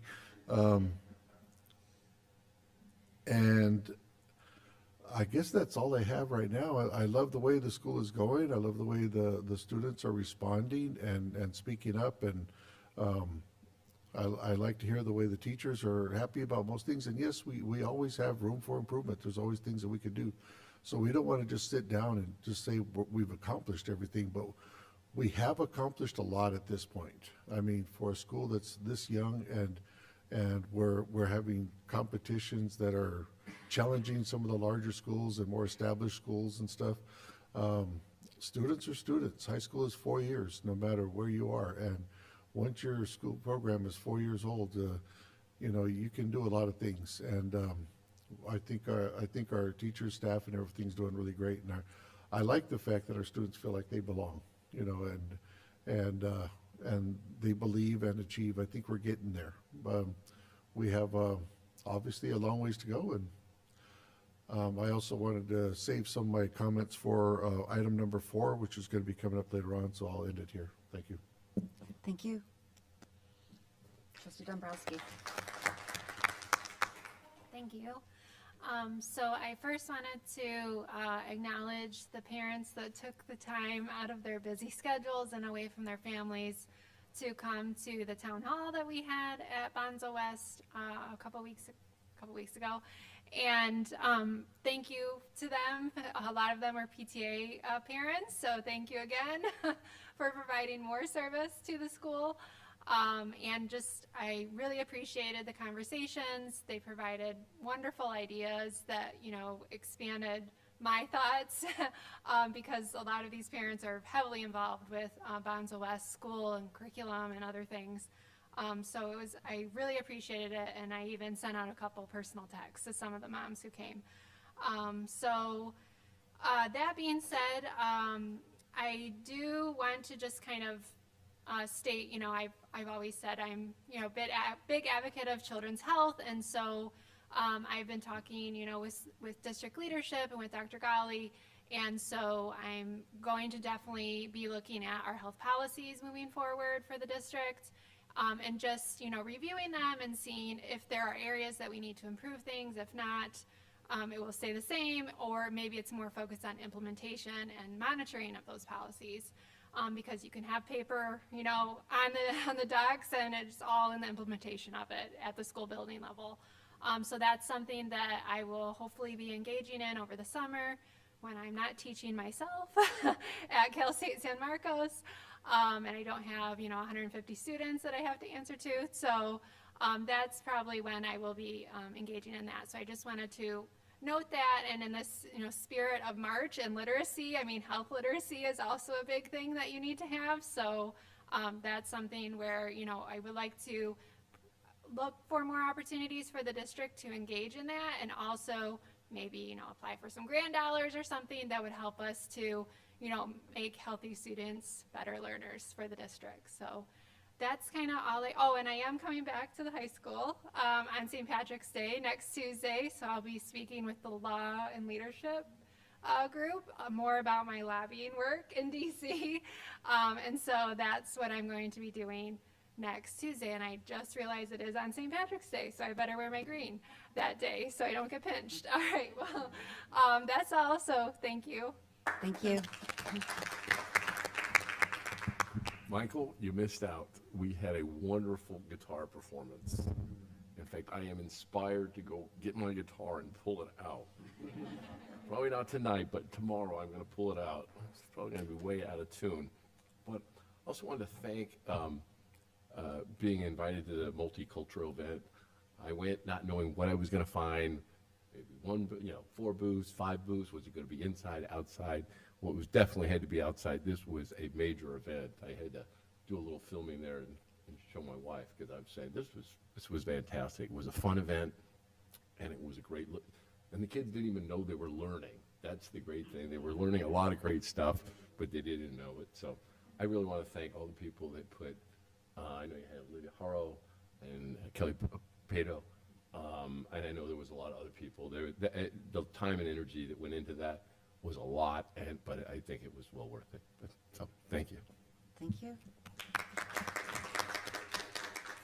Well, I want to invite Roger to bring his guitar next time, and you can do a little showcase for us up there. So, yeah, so that's my.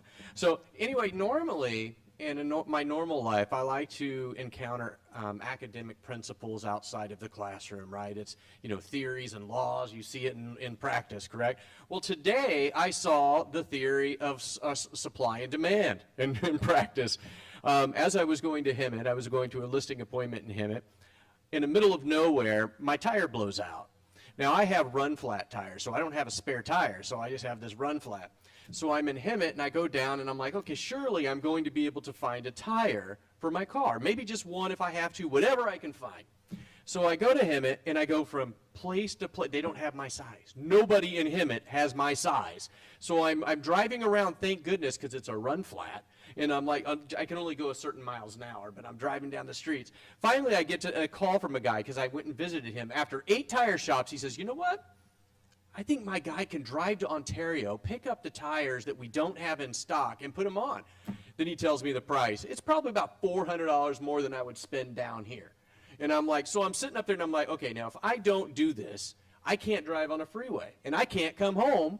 So either my wife's got to come out there and get me, or I got to spend the night in Hemet. So sure enough, I end up capitulating, and I end up paying $400 more for tires than I should. So that was my adventure, and that was why I was late.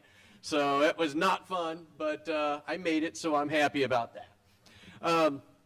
The next thing I wanted to talk about was the graph from the test performance. I noticed it was interesting. I was looking at it, and I think it was the 4th grade math. I think it was had a perfect bell curve on it. And I think that from our perspectives, that's what we're really looking for, is because performance is going to be staggered if you're doing things right about like that. So I was wondering if maybe, because I was looking at the other data, and I wonder what it would look like, if we curved it out. Maybe if we present that data in the form of a curve graph, and we can see how these things go, because then you'll be able to see where you're deficient in, right? Because if the if it ends clear up here and it starts over here, then obviously you got to push it this way. So I think if we did that, it would be, I was looking through all of it and trying to say, okay, this one's almost a bell curve, and this one's not at all, So I just think that if we could do that, that might be helpful. The other thing I want to mention is speech and debate state quals. That is a very grueling event, people. That is a 2-day event, and it is very taxing on the kids, and they put a lot of time and energy on it, and it is a very stressful time for the competitors. So I know that the results don't come out for I think a week or 2 because they stagger the different events and then announce them all at once. But hopefully I'm going to put out a bunch of good vibes for Bonsall, and I hope that a lot of good comes back our ways. And then I want to mention that today, this next week especially, is college time, right? It's been college time, and this week is a heavy hitter college week. And so I just want everyone, as I always say this week, hug your senior, because it's very stressful putting all those applications and then, you know, sitting in front of that computer and opening it up and hoping confetti comes. And so I just want to, you know, everyone have appreciation for seniors, because it's a tough time for them. The last thing I want to mention today is, I know last year I had a little kind of a talk with the seniors, I think, about prepping them for college, correct? And what I mean by that is, you know, for example, when you go to college, it's a completely different environment than high school, right? And for example, there's reverse pedagogy used in a lot of classes. You know, the TAs are important resources. You know, and most importantly, colleges don't stress just learning, they stress critical analysis. And it's very, very important that you understand, that our seniors understand what the expectations are going in as far as the differences in how they're going to be graded for like literature projects and all these things, because critical analysis is key in college. So I know last year we did it. The other thing I think is really important they need to know are what resources are on college for them. Tutorings, free tutoring. I know they get a lot of this in their, you know, in the orientation at their college, but no one listens to it. But these are things that are really crucial for the success of people, not only in high school, but in college. And I think we need to try to coach them a little bit so that they're not hit really hard when they go there and realize, oh, this is different. So I was wondering if there's a way we could set up a time that we could talk to them and kind of, you know, put together. You were there last year, right, yes. Dr. Golly? And so I think that the kids were a little distracted last year because we did it at one of the senior days, so they were, you know, doing all kinds of stuff, having a picnic and stuff. But I think if we could do something like that for them, I think it would help them, and I think they would appreciate it when they get there and they understand, you know, what they're into. So that's all I got for today. I'd love to participate in that as well.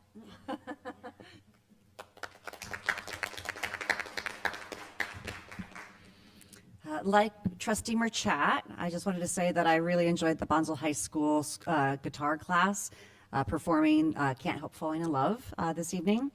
And fun fact, the UB40 version of that song from 1993 was an inspiration for my husband, that I loved him. So it was really special to hear that performed at our meeting today. And that song is also a really good reminder that in a small district like ours, the work we do is really rooted in love. Love for our students, love for our staff, love for our community, and love for the future that we're building together. And when that love stays at the center, it helps guide how we approach the decisions in front of us.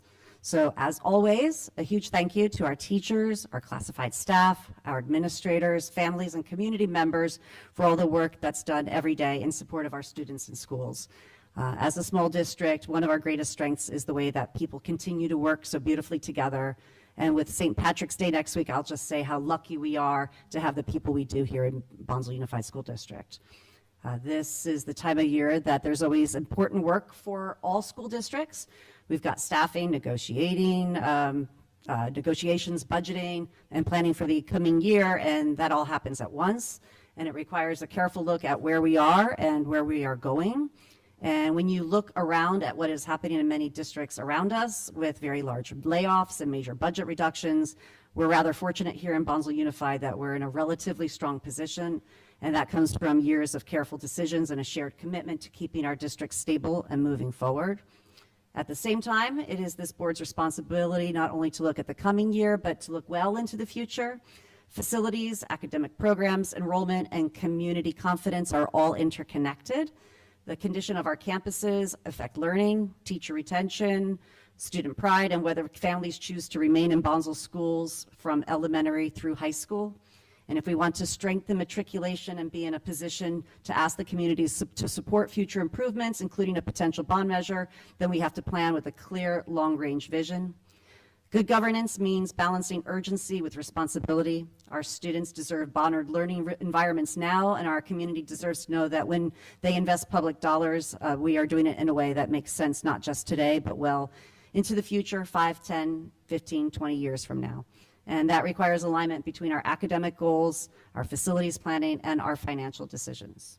I am proud of the work that's being done across our district, and I'm grateful for the people who continue to show up every day for our students, This board remains committed to supporting all of our schools and to making decisions that protect the long-term health of Bonsall Unified. Thank you.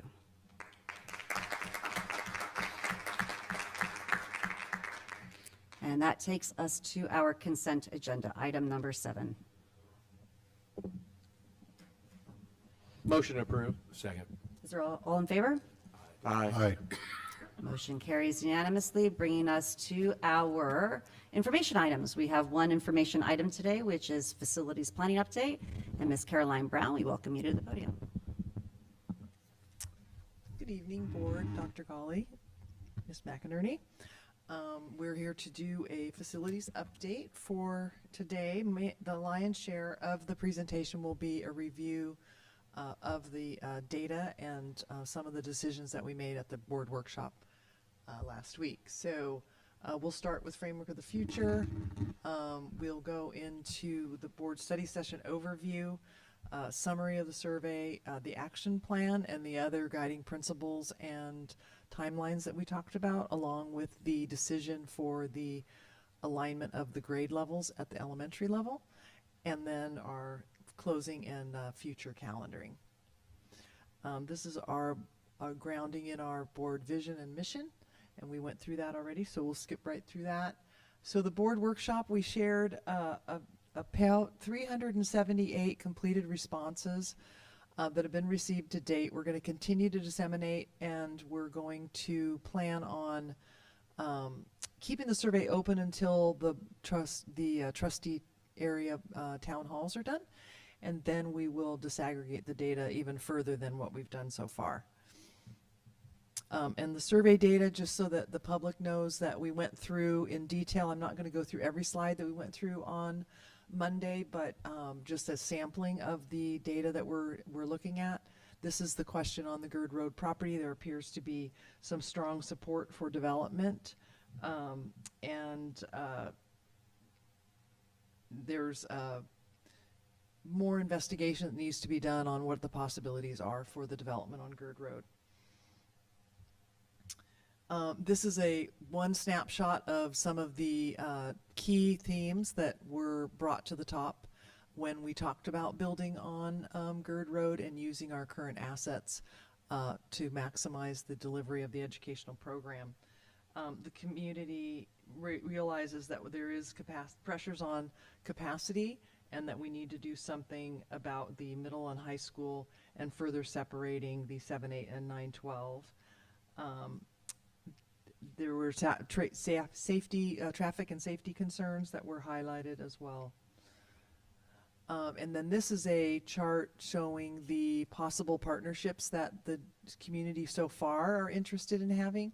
You can see multi-use medical and the community use venues that are highly attractive for the site development. Performing arts, media, community use venues, health-related and housing and commercial uses, some sort of mixed use were high priorities. And then some other comments that were received from when we said, are you interested in any of these? Then are you interested in any other ones that we haven't thought of? And so these are the ones that floated to the top with 14 responses on on soccer and community activity, some equestrian, and then YMCA, education and civic, and then commercial. We also asked for what's the tolerance of investigating further funding options, and so there is a high interest in a GEO-bond support, and the state and federal funding, of course, and then developer fees rose to the top of the 3 that we need to encompass into our funding structure. And then to get to the grade level configuration, there was a strong support for alignment of the elementary and the 7, 8, 9, 12, and then plan transitions to between grade levels. So we had 39 plus 22 in support of the alignment, and then we had some that were neutral and didn't really chime in, and we had somewhat that are opposed out of the 300 that we saw.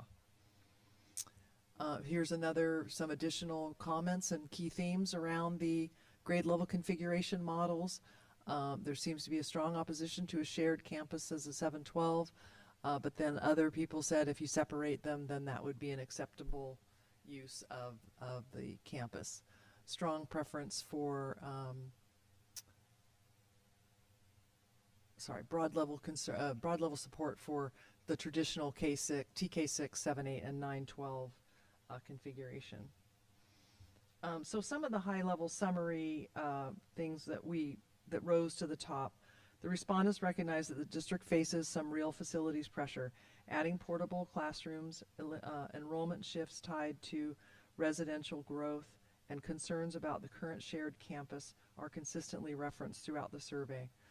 Generally, there was support for the GERD Road development, facilities priorities around replacing portables with permanent structure, aligning the grade level configuration, and really exploring the funding opportunities. And we'll keep the survey open, and then we will, after it's closed, we'll disaggregate the data more, and if, for example, respondents by resident area to provide reports by sub-areas and look for some of that data to come back in, I would assume, May of 26. So then the town halls, we had our first town hall. We have our second one on next Monday.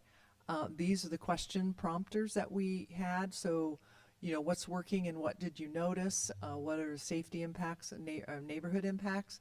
What's the priorities for the future? And then funding and partnership. We had a table that talked a little bit about a GEO bond and then the partnership opportunities.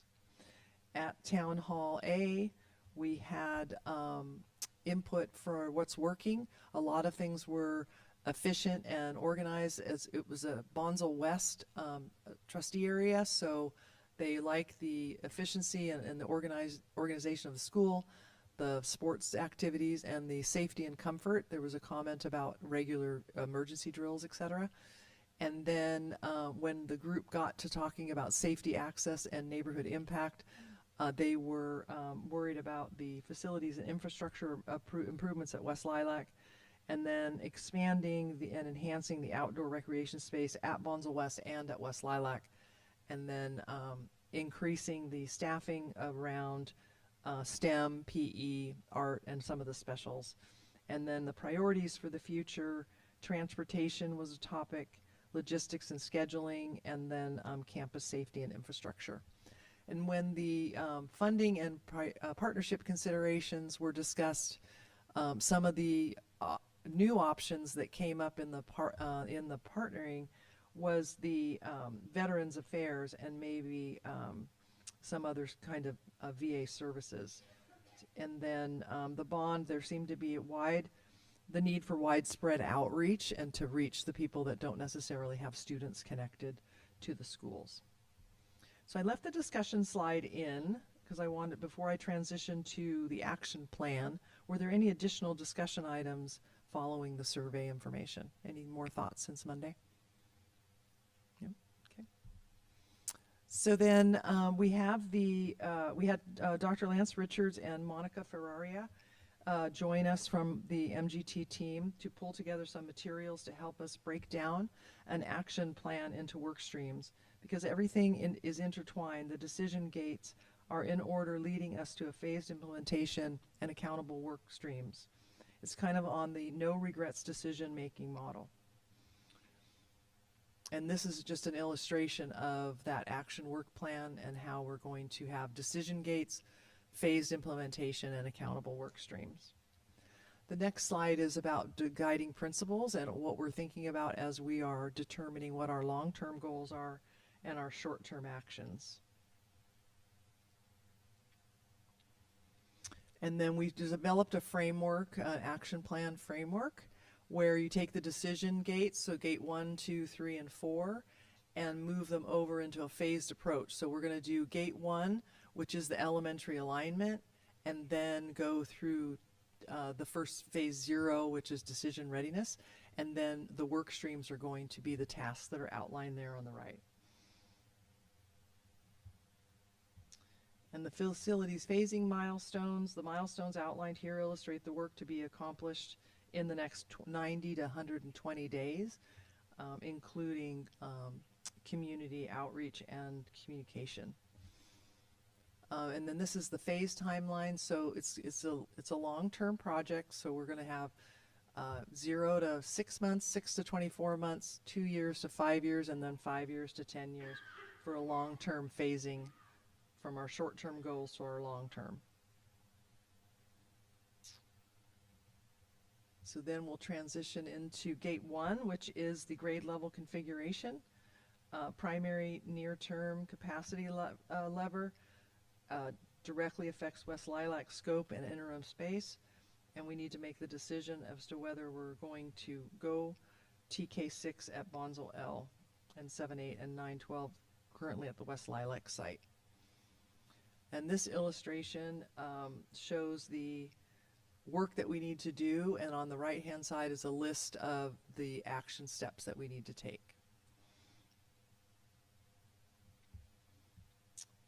The TK alignment work stream, this is, we did receive at the Monday meeting, staff was directed by the board to provide deliverables along with an impact briefing, space analysis, cost estimate for grade 6 improvements to help inform the decision around the alignment of grade levels with an emphasis on the educational program.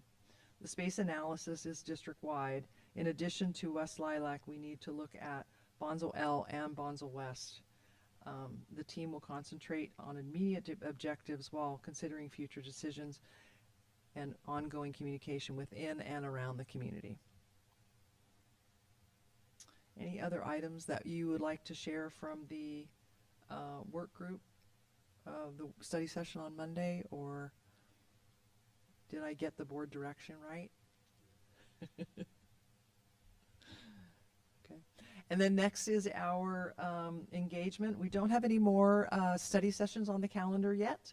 They'll be scheduled as we need them. And then our next trustee area D meeting is on Monday, March 16th, and that's here, yeah, at the Bonsall Activity Center, Community Center. And then, as always, closing, we have the list of where we're documenting all of this work that we're doing over the last 18 months. And that concludes my report.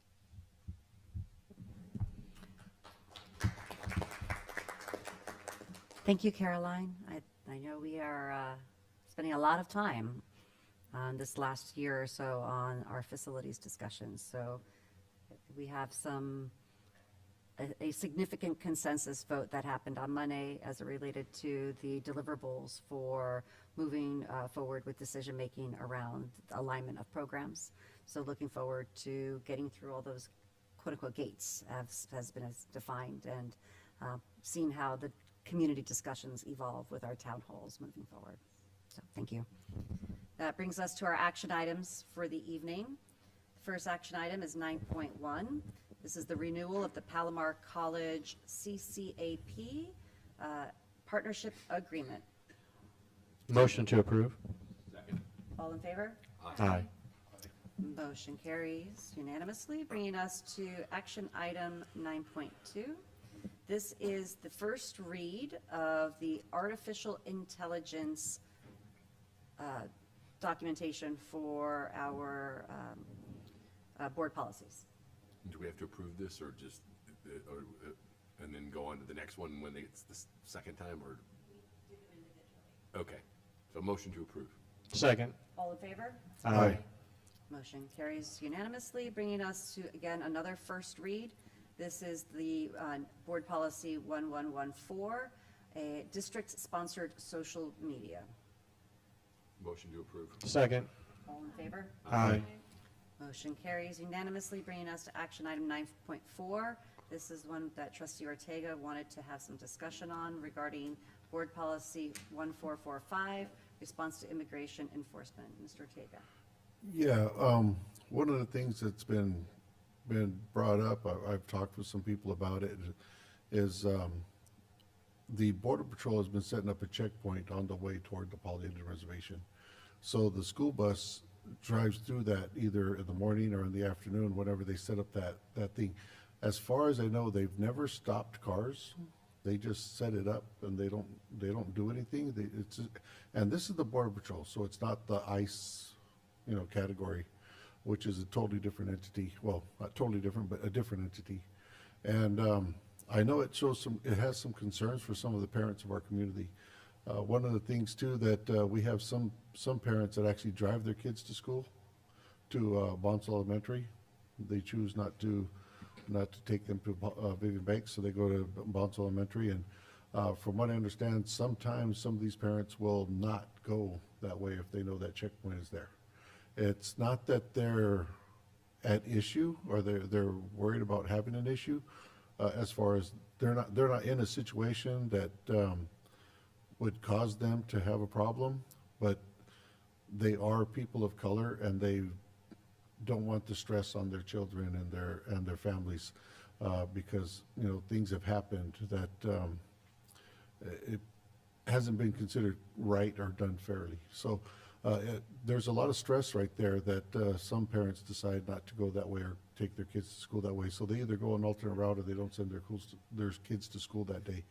So one of the things I wanted to make sure that we put into the board policy is not just the fact that the bus driver won't allow people to get on the bus to check things out. At least that's my understanding of what our policy is.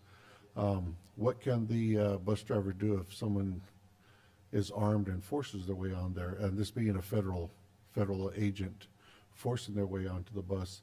And also, is there information that we could provide for our students and our families that would help them be a little bit more understanding of what their rights and responsibilities are in such a situation?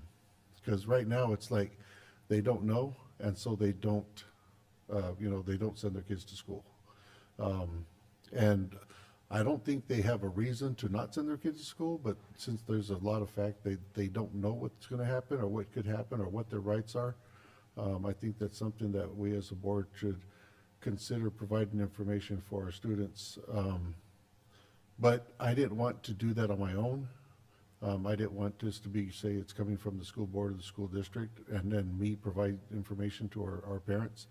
But I wanted to know, actually I wanted to see what everyone else's opinion is on this. And if we should put something like that into the policies, is anybody opposed or against it? Or am I speaking out of turn here? That's my question. You're not speaking out of turn. How about that? Thank you, Mr. Williams, for coming up and addressing the questions. Yeah, so there is explicit language in the board policy, which is derived from Assembly Bill 49, I believe it is, calling us to come up with a policy. We have not developed the administrative regulations at this time, which is really just our prescription or how we're going to follow this board policy. So I think any additional input would be helpful as we develop that AR, which would be tucked in alongside the board policy. So I think, we can put some very explicit statements in an AR saying what we're going to do as far as our administrative regulations or our carrying out these policies. So I hope that's helpful. Yeah, also too, just the stress on our bus drivers, what would they have to be trained in or to help the students that are on the bus and the families of the students that are on the bus to be able to answer questions about. I just assume that there's going to be a parent or so that's going to ask a school bus driver, what are they going to do? And, is the bus driver going to be trained on what to say? That's going to be, what our policy is. Yeah, I think that's very good input, and we have a really great director of transportation and a really good team that I think that would be really invaluable to give them some explicit training. I also came across some information about people that are putting out cards that have a list of their rights and responsibilities for people to carry on them, so that they can actually. Because, to tell you the truth, I'm an American citizen. We all know our constitutional rights, but can we recite them word for word? So if you have like a card or something that says, well, the Constitution says this, and this is my right, and also as a parent, we get a lot of information asking our parents to have a lot more control over our activities of our students at schools and stuff. But there's a lot of parents that don't know, especially in this particular area, they don't know their rights in these areas. Again, I could probably, when I went to school, we had to learn the Constitution. We trained on it, and we studied it. But apparently the Constitution is not that simple. I mean, you can recite it, and someone says, "Well, that actually means," and then they arrest you. And so. So information, I think helping our parents out with information and stuff, and I don't know if this occurs on other bus routes or other parts of our district, but I know it's occurring there. And I also know it's occurring in Fallbrook, which is not in our district. And I don't know what their policies are on it either, but I was thinking about reaching out and asking some of the board members if they had policies on it. And but yeah, these are my concerns, and they've been, concerns that I've been dealing with for a few months now, or a couple of months anyway, at least. Okay. Because this checkpoint has really just originated this year. It wasn't there before. They used to have a border patrol checkpoint, but it was actually up at the northern end of Polytechnic grade, and they don't have it up there anymore, but they have it right there in that spot, which. Like I said, the big concern about that is our students that come from the reservation. Absolutely. Well, thank you, and I appreciate the input as we develop the administrative regulations for this. Thank you, Trustee Ortega. With that said, is there a motion to approve the first read as presented? Motion to approve. Second. All in favor? Aye. Motion carries unanimously. Thank you, Mr. Williams, for making sure we address the concerns coming from our Paula representation. Bringing us then to action item 9.5. This is the Board Policy 6163.4, Student Use of Technology. Motion to approve. Second. All in favor? Aye. Motion carries unanimously, bringing us to action item 9.6. This is Resolution 26-03-01, elimination of the school psychologist management positions. Motion to approve. Second. All in favor? Aye. Motion carries unanimously, bringing us to action item 9.7. This is Resolution 26-03-02, elimination of temporary certificated positions. Motion to approve. Second. All in favor? Aye. Motion carries, bringing us to action item 9.8. This is Resolution 26-03-03, release of employee 628538, school psychologist. Motion to approve. Second. All in favor? Aye. Motion carries unanimously, bringing us to action item 9.9, resolution number 26-03-05, identify the amount of budget reductions needed in 26-27 and 27-28. Motion to approve. Second. All in favor? Aye. Motion carries unanimously, bringing us to action item 9.10.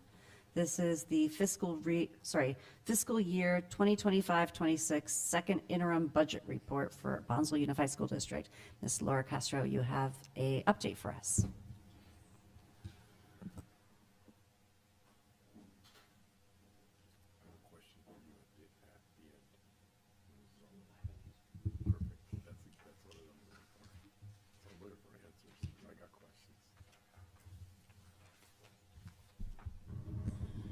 Hi, and good evening again. I'm going to be presenting to you the second interim report for the fiscal year 25-26. Thank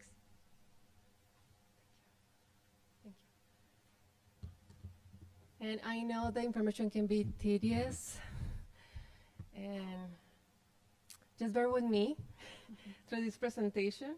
I'm still thinking how to put pictures or images to the numbers. So I'll work on that so it can be more attractive.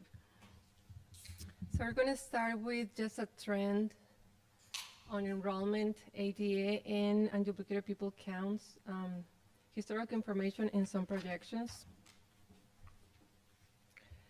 The bars represent the enrollment.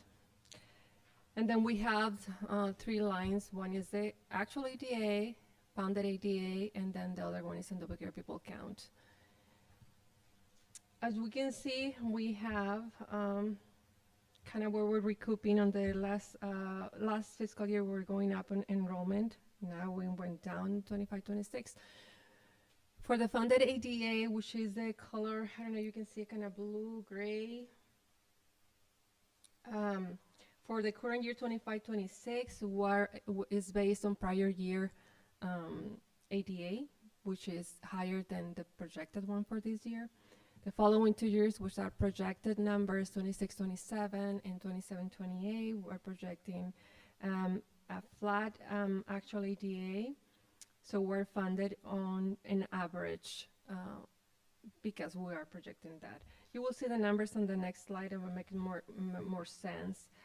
So last year we were obviously higher in unduplicate pupils as well. Now we went down from 1,922 to 978. So that's a decrease from 24-25 to 25-26. That's for supplemental and concentration additional funding. Just so you can see the trend of enrollment and the ADA. Okay. And then we have some assumptions over here that are utilized in order to do the projections. This information is provided by the county. We need to follow their information that they provide for us. Like some of them is particular to the district, some other is provided. In this case, for example, the cost of living adjustment, which is a COLA, for the current year is 2.3. The following year is a slight increase. When we compare these numbers to the previous reporting period, first interim report, the 26-27, the COLA was projected to be higher, 0.60 higher than what is now after the January governor's budget update. Then we have right there the actual ADA. So we're projecting based on P1. P1 was done on January.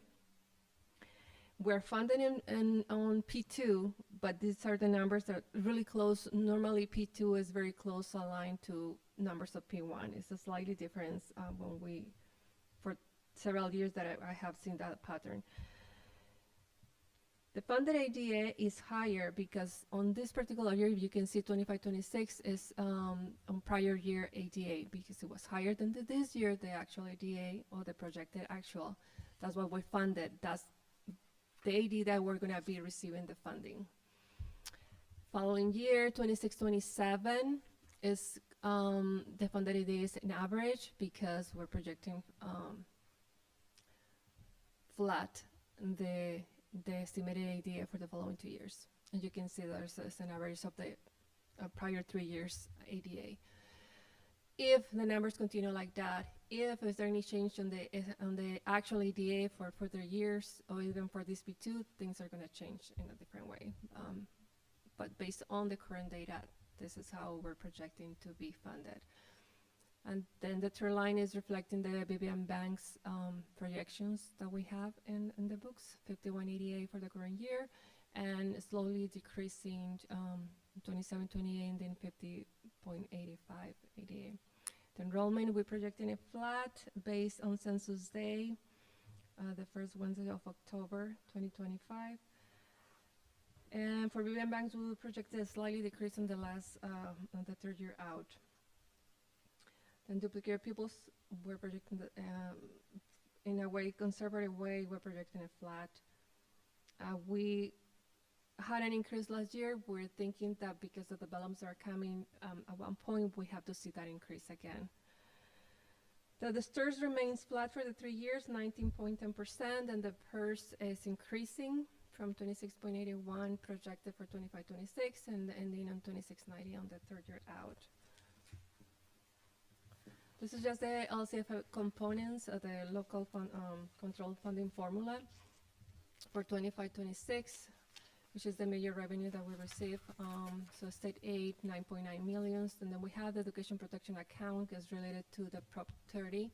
That's exclusively for instructional services. It can be, it should be salaries, can be also other instructional materials, but typically we identify that for salaries purposes for in classroom. And then we have the property taxes, the net of net property taxes after we contribute that to at the charter school for the ADA that they have is 16.3 million. The total will be 26.7 million for LCFF funding. And we go to a comparison. What is the difference between first interim report and the current report that we're presenting today? Beginning balance remains the same, no changes there. We have finalized the audit and everything remains the same in the financial statements. So for total revenues, we do have an increase. We have a difference of $451,000. And I'm going to explain, this is a net of different type of revenues. We have an increase in LCFF revenue compared to how it was projected in first interim report, because we do have an increase on ADA on TK-ADA. There's an additional funding or adds on as part of the LCFF for TK, and because of that, that increase represents $277,000 about that for that increase from 86 ADA projected in first interim report to 129.65. So we have an increase on kids on that grade level. We also see a small increase of $35,000 in the general LCFF. This is due to the projection that we had once we saw the numbers of the enrollment. P1 was not completed at that point. We had to submit the first interim report in December. We had to do a projection, and it was just slightly different than the actual P1. P1 was a little higher, which is good. We all like to be conservative, and this is where it's coming out at $35,000. Then we had some federal revenues. We had a reduction on Title I for $11,000. It's a minor reduction, but is going down. The state revenue, we have an increase of $95,000. This is just to give you the total net. I'm laying it out every single category so you know where it's coming from, the difference of increase of $451,000. And then for the state revenues, we have a total of $95,000 increase. Even though the ELOP grant of projection went down $150,000, and I explain why. There are two tiers of funding for this program, and based on the duplicated pupils percentage. So Bonsall is part of the 2-tier. This is funded after the first allocation or the allocation of the 31 is done, and we are part of the districts that our unduplicated pupils are 54.99 or less, and that's when we fall on tier 2. Because of that, whatever is available, whatever the other districts leave for the districts that don't meet that threshold, that's what is available distributed to the districts with less UPP, or unduplicated pupils counts. So it still is uncertain. It's just projected. Once we have the annual, they do a revision, because if districts that they had a higher unduplicated pupils, they don't use the funding, they have to return it. And then the pool grows again and is redistributed to the other districts. So it changed basically the rate. It's a playing game, because I always play with my feelings. I was the superintendent. Because every time that we go and check, it's something different. Then we have also an additional revenue for the CTE programs, $175,000. And then also a transportation, there's an additional revenue for $45,000 compared to first interim report. This is based on prior year expenditures as a percentage that they give us in addition to whatever is included in the LCFF. It's an additional funding. Then also we receive a $20,000 for literacy screening as part of the AB 121. A local revenue increase for $100,000. This is related to $62,000 increase in intra-SELPA agreements, the students that we are serving over here from other districts. So it's revenue that we're going to be collecting for that. And then we have a $25,000 increase in medical program and some other small adjustments in donations and other small programs. So all of that give us the revenue net increase of $451,000. That's the line of the revenues. So then we move to the expenditures section. It's just a decrease on $111,000. And it's a combination of several things too. The first one is an increase of $23,000, and want to be clear. The majority of these increases are related to restricted programs.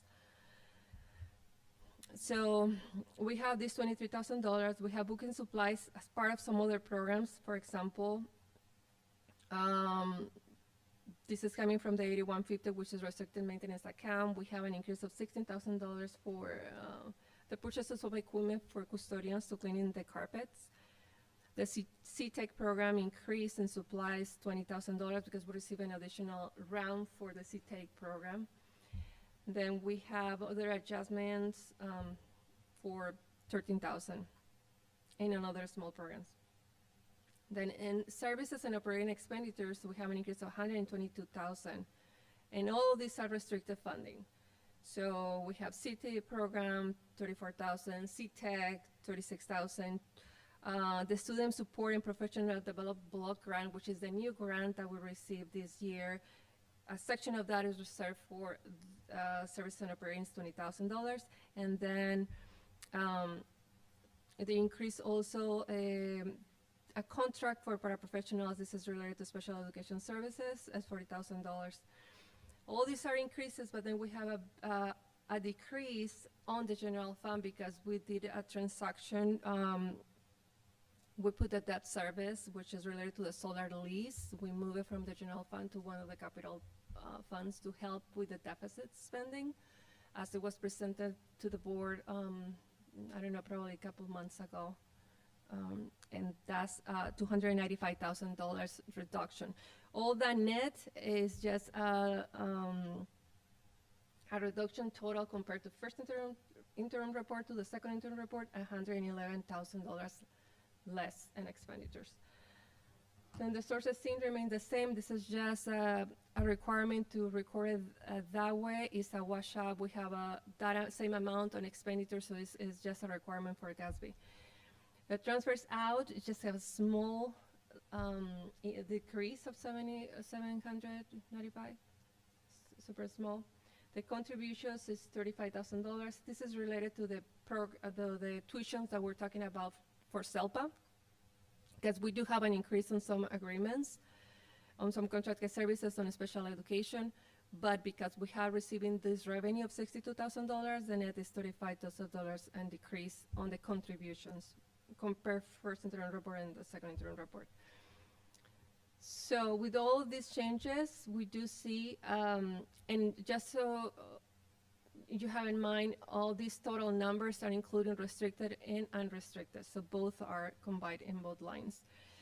So the total net, the difference is we have $630,000 an increase compared to first interim report on our fund balance. So the ending fund balance projected as first interim report was $6.1 million. The second interim report, it had an increase to $6.7 million. Then if we move to the next one, we'll see what are those components for the current year.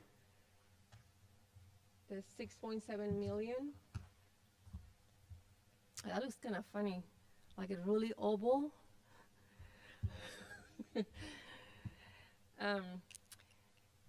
So we have a part of that amount, $2.3 million as restricted, and then we have the reserve that is required, 3%, $1.2 million, and $20,000 that is set aside for emergencies. That give us a total of 3.1 in unassigned or available. All of those are the components of the fund balance of 6.7. That is the projection for this fiscal year. Here we have the multi-year projection. So we already dive into 25-26. We saw the ending balance on $6.7 million. that take us on the second column, which is going to be the beginning balance for 26-27s. And then we see a decrease on revenues. We do, if you remember, we do have a reduction in COLA on the projection compared to one year to another. But what is the major difference between these 2 years is the restricted programs that now are exhausted and the revenue was recognized prior years. There's a lot of programs that are closing out. And then in total expenditures, I would like to walk you through what is the reduction. It's about $2 million right there between 25-26 and 26-27. The majority of this is related to the resolution that you have approved already for budget reductions. And I'll show you here. Here is the projected reductions for 26-27. So for classified positions, $400,000. For certificated positions, $1.75 million. And reclassification of solar expense to $195,000. Capital outlay to $205,000. And if you add them up, it's basically that difference between the 2 years that we're projecting. Yes. Yes.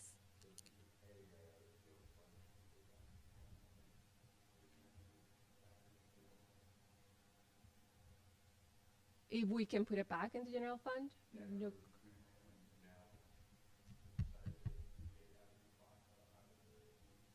The other capital funding? Mm-hmm. Yes. Retroactively? I don't think. I don't think that's possible. Books have been closed already. Okay.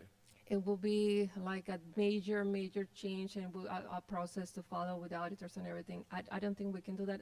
I can definitely look further and give you a certain answer, but I don't see it because the books are closed for all those years. Yes. Everything has been audited and closed and everything.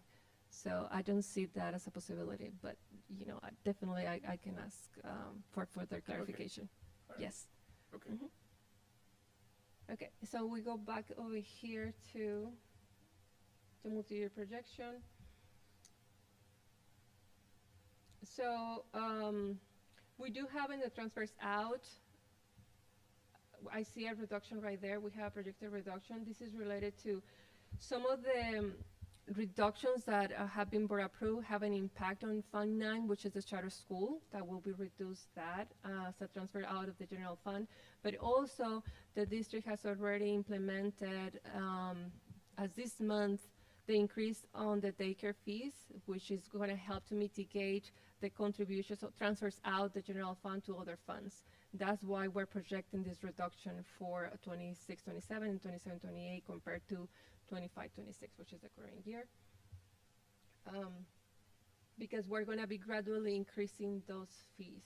So we started already in this month, but in August we start with an increase again, and then every semester, and then it's going to be a percentage per year. For the contributions, we just have a small decrease right there.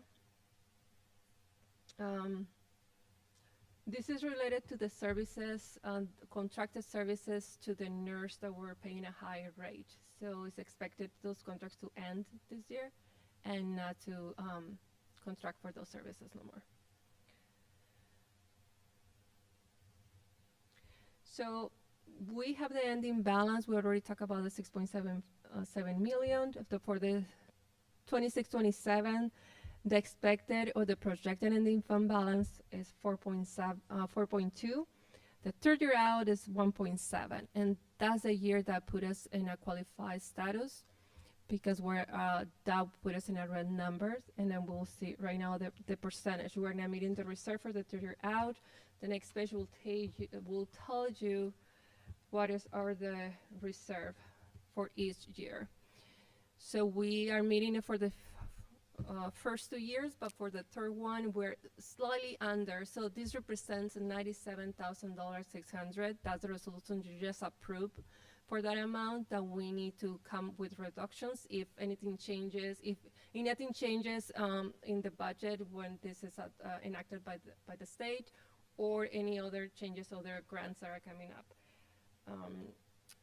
Any other increases like salaries, that needs to be included right there to take in consideration for reductions also. So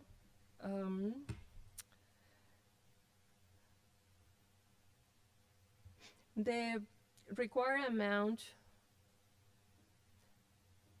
typically, like this current year, will be 1.2 million for the reserve. That represents the 3% of the expenditures. The deteriorate out, because we are already projecting reductions, it is down to 1.66 million. But it's still within a meeting, and you see the 1.72, just wanted to clarify that that's combined restricted and unrestricted and other components of the ending fund balance. So restricted amounts we cannot include it on the calculation for the reserve. Then we already look at this. I'm going to skip this one and then conclude with the presentation. Do you want to see it? Do you really want to see it?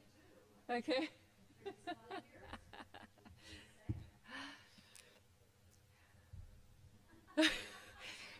He said we have got to cut energy costs, hire someone who lights up the room with her smile. Okay, I have a comment or question, whatever you want to call it. So whenever I look at the budget, right, and I look at the projections and I say, oh, in 3 years we're not going to be in good shape, right? We're always 3 years out. Mm-hmm. Our response is always cut, right? Because we don't produce anything, right? We're dependent on certain revenue sources. Part of which is our student population, our student count. So I think, it's like, what do we do about that, right? Because you might be thinking, well, we can't make students appear, so then our budget is restricted, right? But I do think there are two avenues that, and I preach this so many times over the years, that we are missing the boat on this. Because there are two avenues that we can do to try to bring in more students.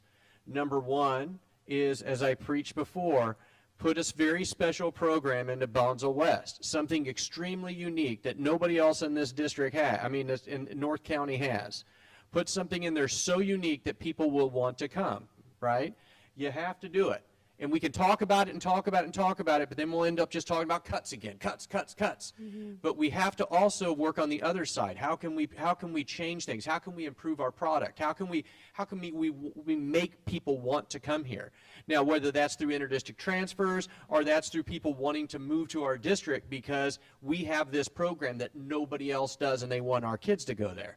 So if we want to change numbers beyond just always cutting and being on the defensive, we need to get proactive and we need to say, what can we put into that school especially? And I've mentioned Bonsall West because it has the space and it has that. So what I'm saying is that's one thing we need to do.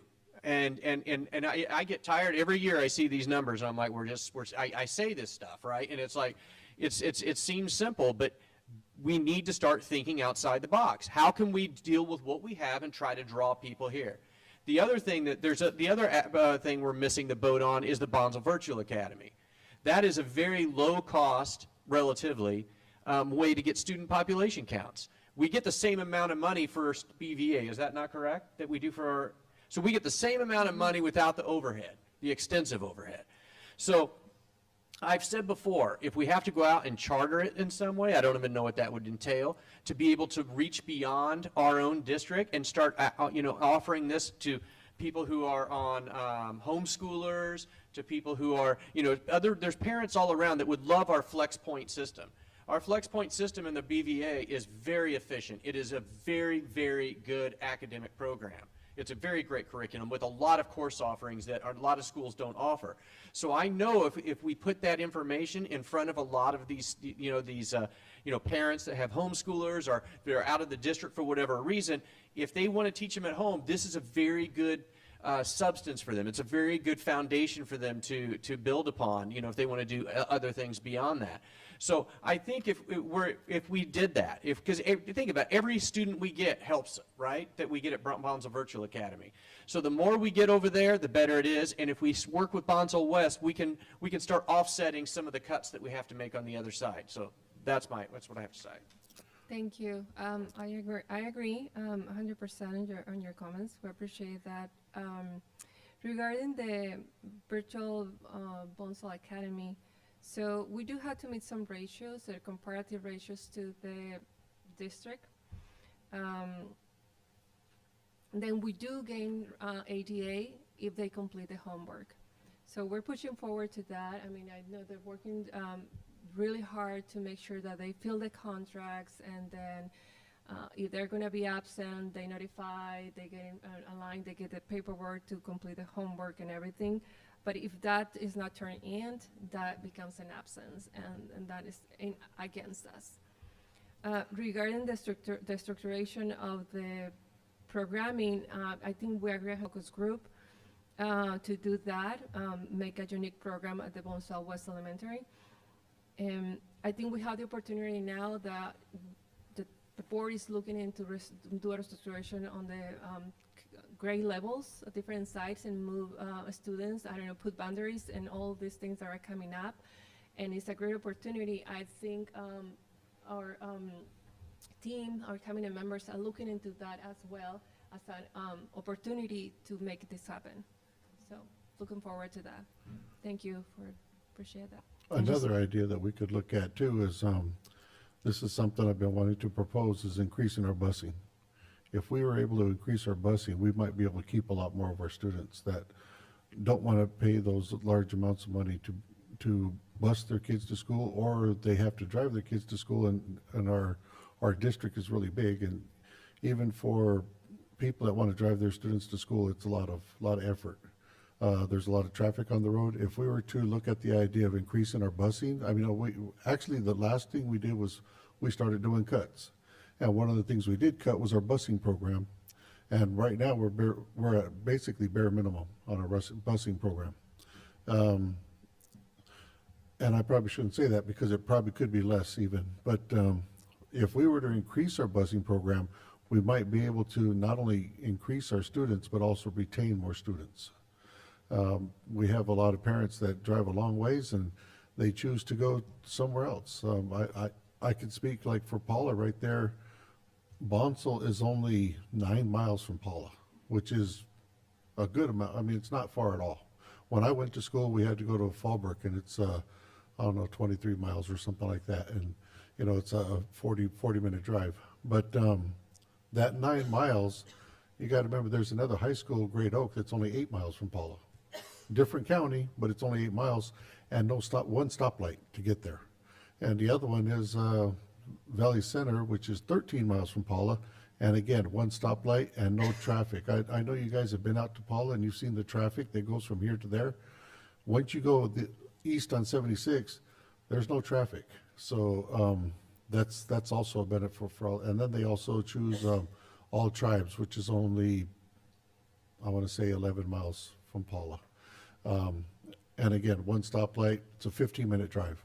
And to Eric's point, that happens on both sides of the district, not just Paula, but on the Bonsall West side too. Over there, we lose a lot of kids because of this, for the same issue that he's mentioning on that side. So that is another avenue, I believe, that would be good to look at. Yes. Thank you so much for the input and the feedback. We are in agreement 100%. We understand how impactful can be not having the transportation that is needed, especially when the distance is so far, you know, not notorious or so far away. And also that we're competing with other districts and surroundings that they provide transportation to all students. So we totally understand that. I have starting looking into busing or bus programs to fund it, to be able to purchase more. I haven't come out yet with one grant available right now, but I started looking already and checking to see what is available. So because we do care about the transportation as well, we know that it's important. It's a need for the students that are able to. it will be more attractive for them to have that option instead of paying or not having, you know, the opportunity to ride a bus. So we're looking into that as well. And I guess we will follow up with this as a cabinet and members to see how we can make this an opportunity for the students as well. So thank you. Well, I would like to request approval of the second interim report. If you have any other questions. Thank you, Ms. Castro. I just want to add on to Trustee Gaddis's comment about the Bonsall Virtual Academy.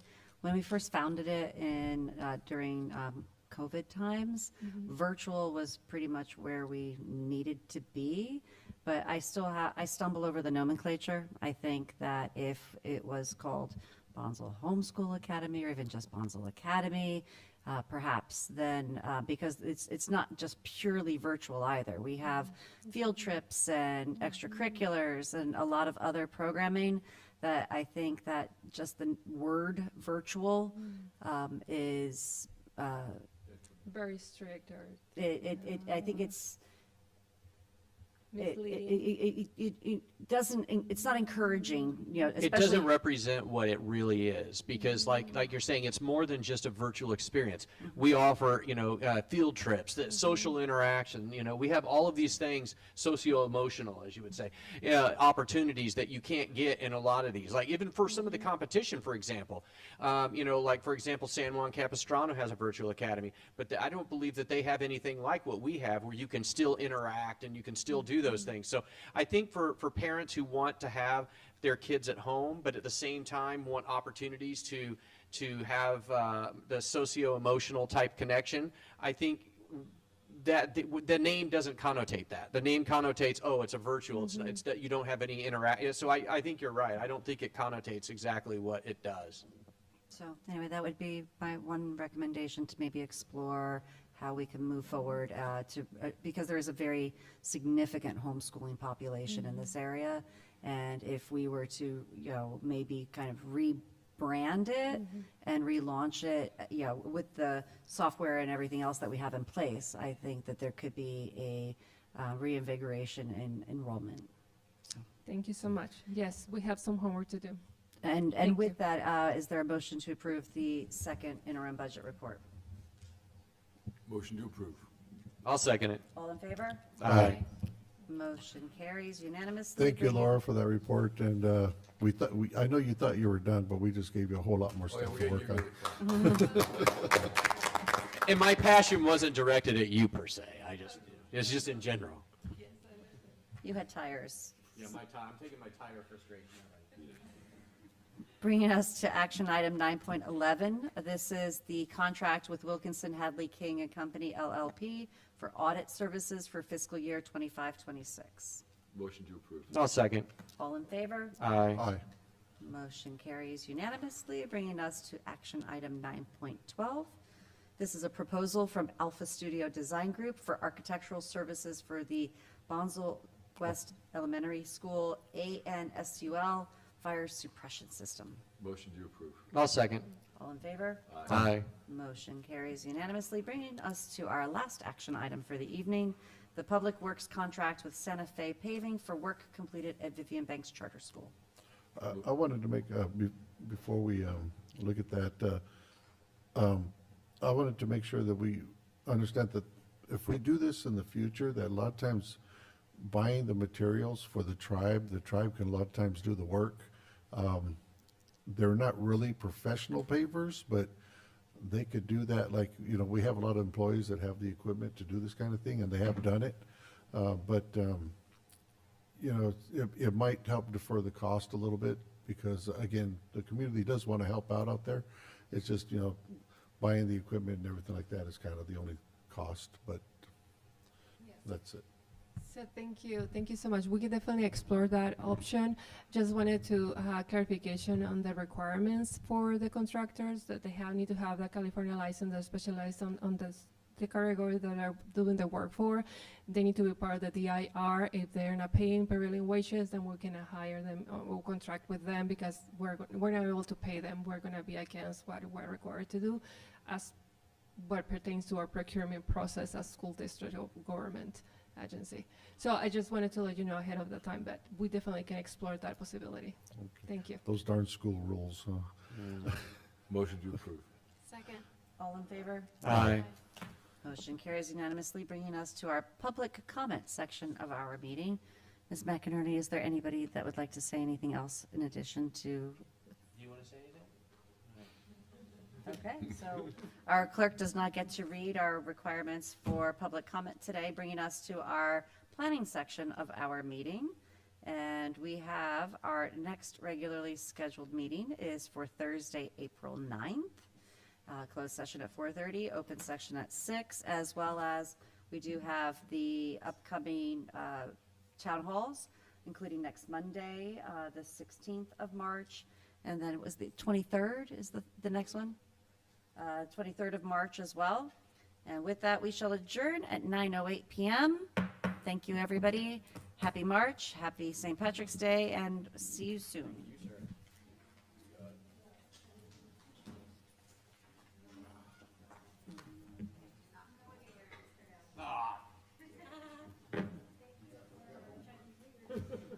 Lunar New Year.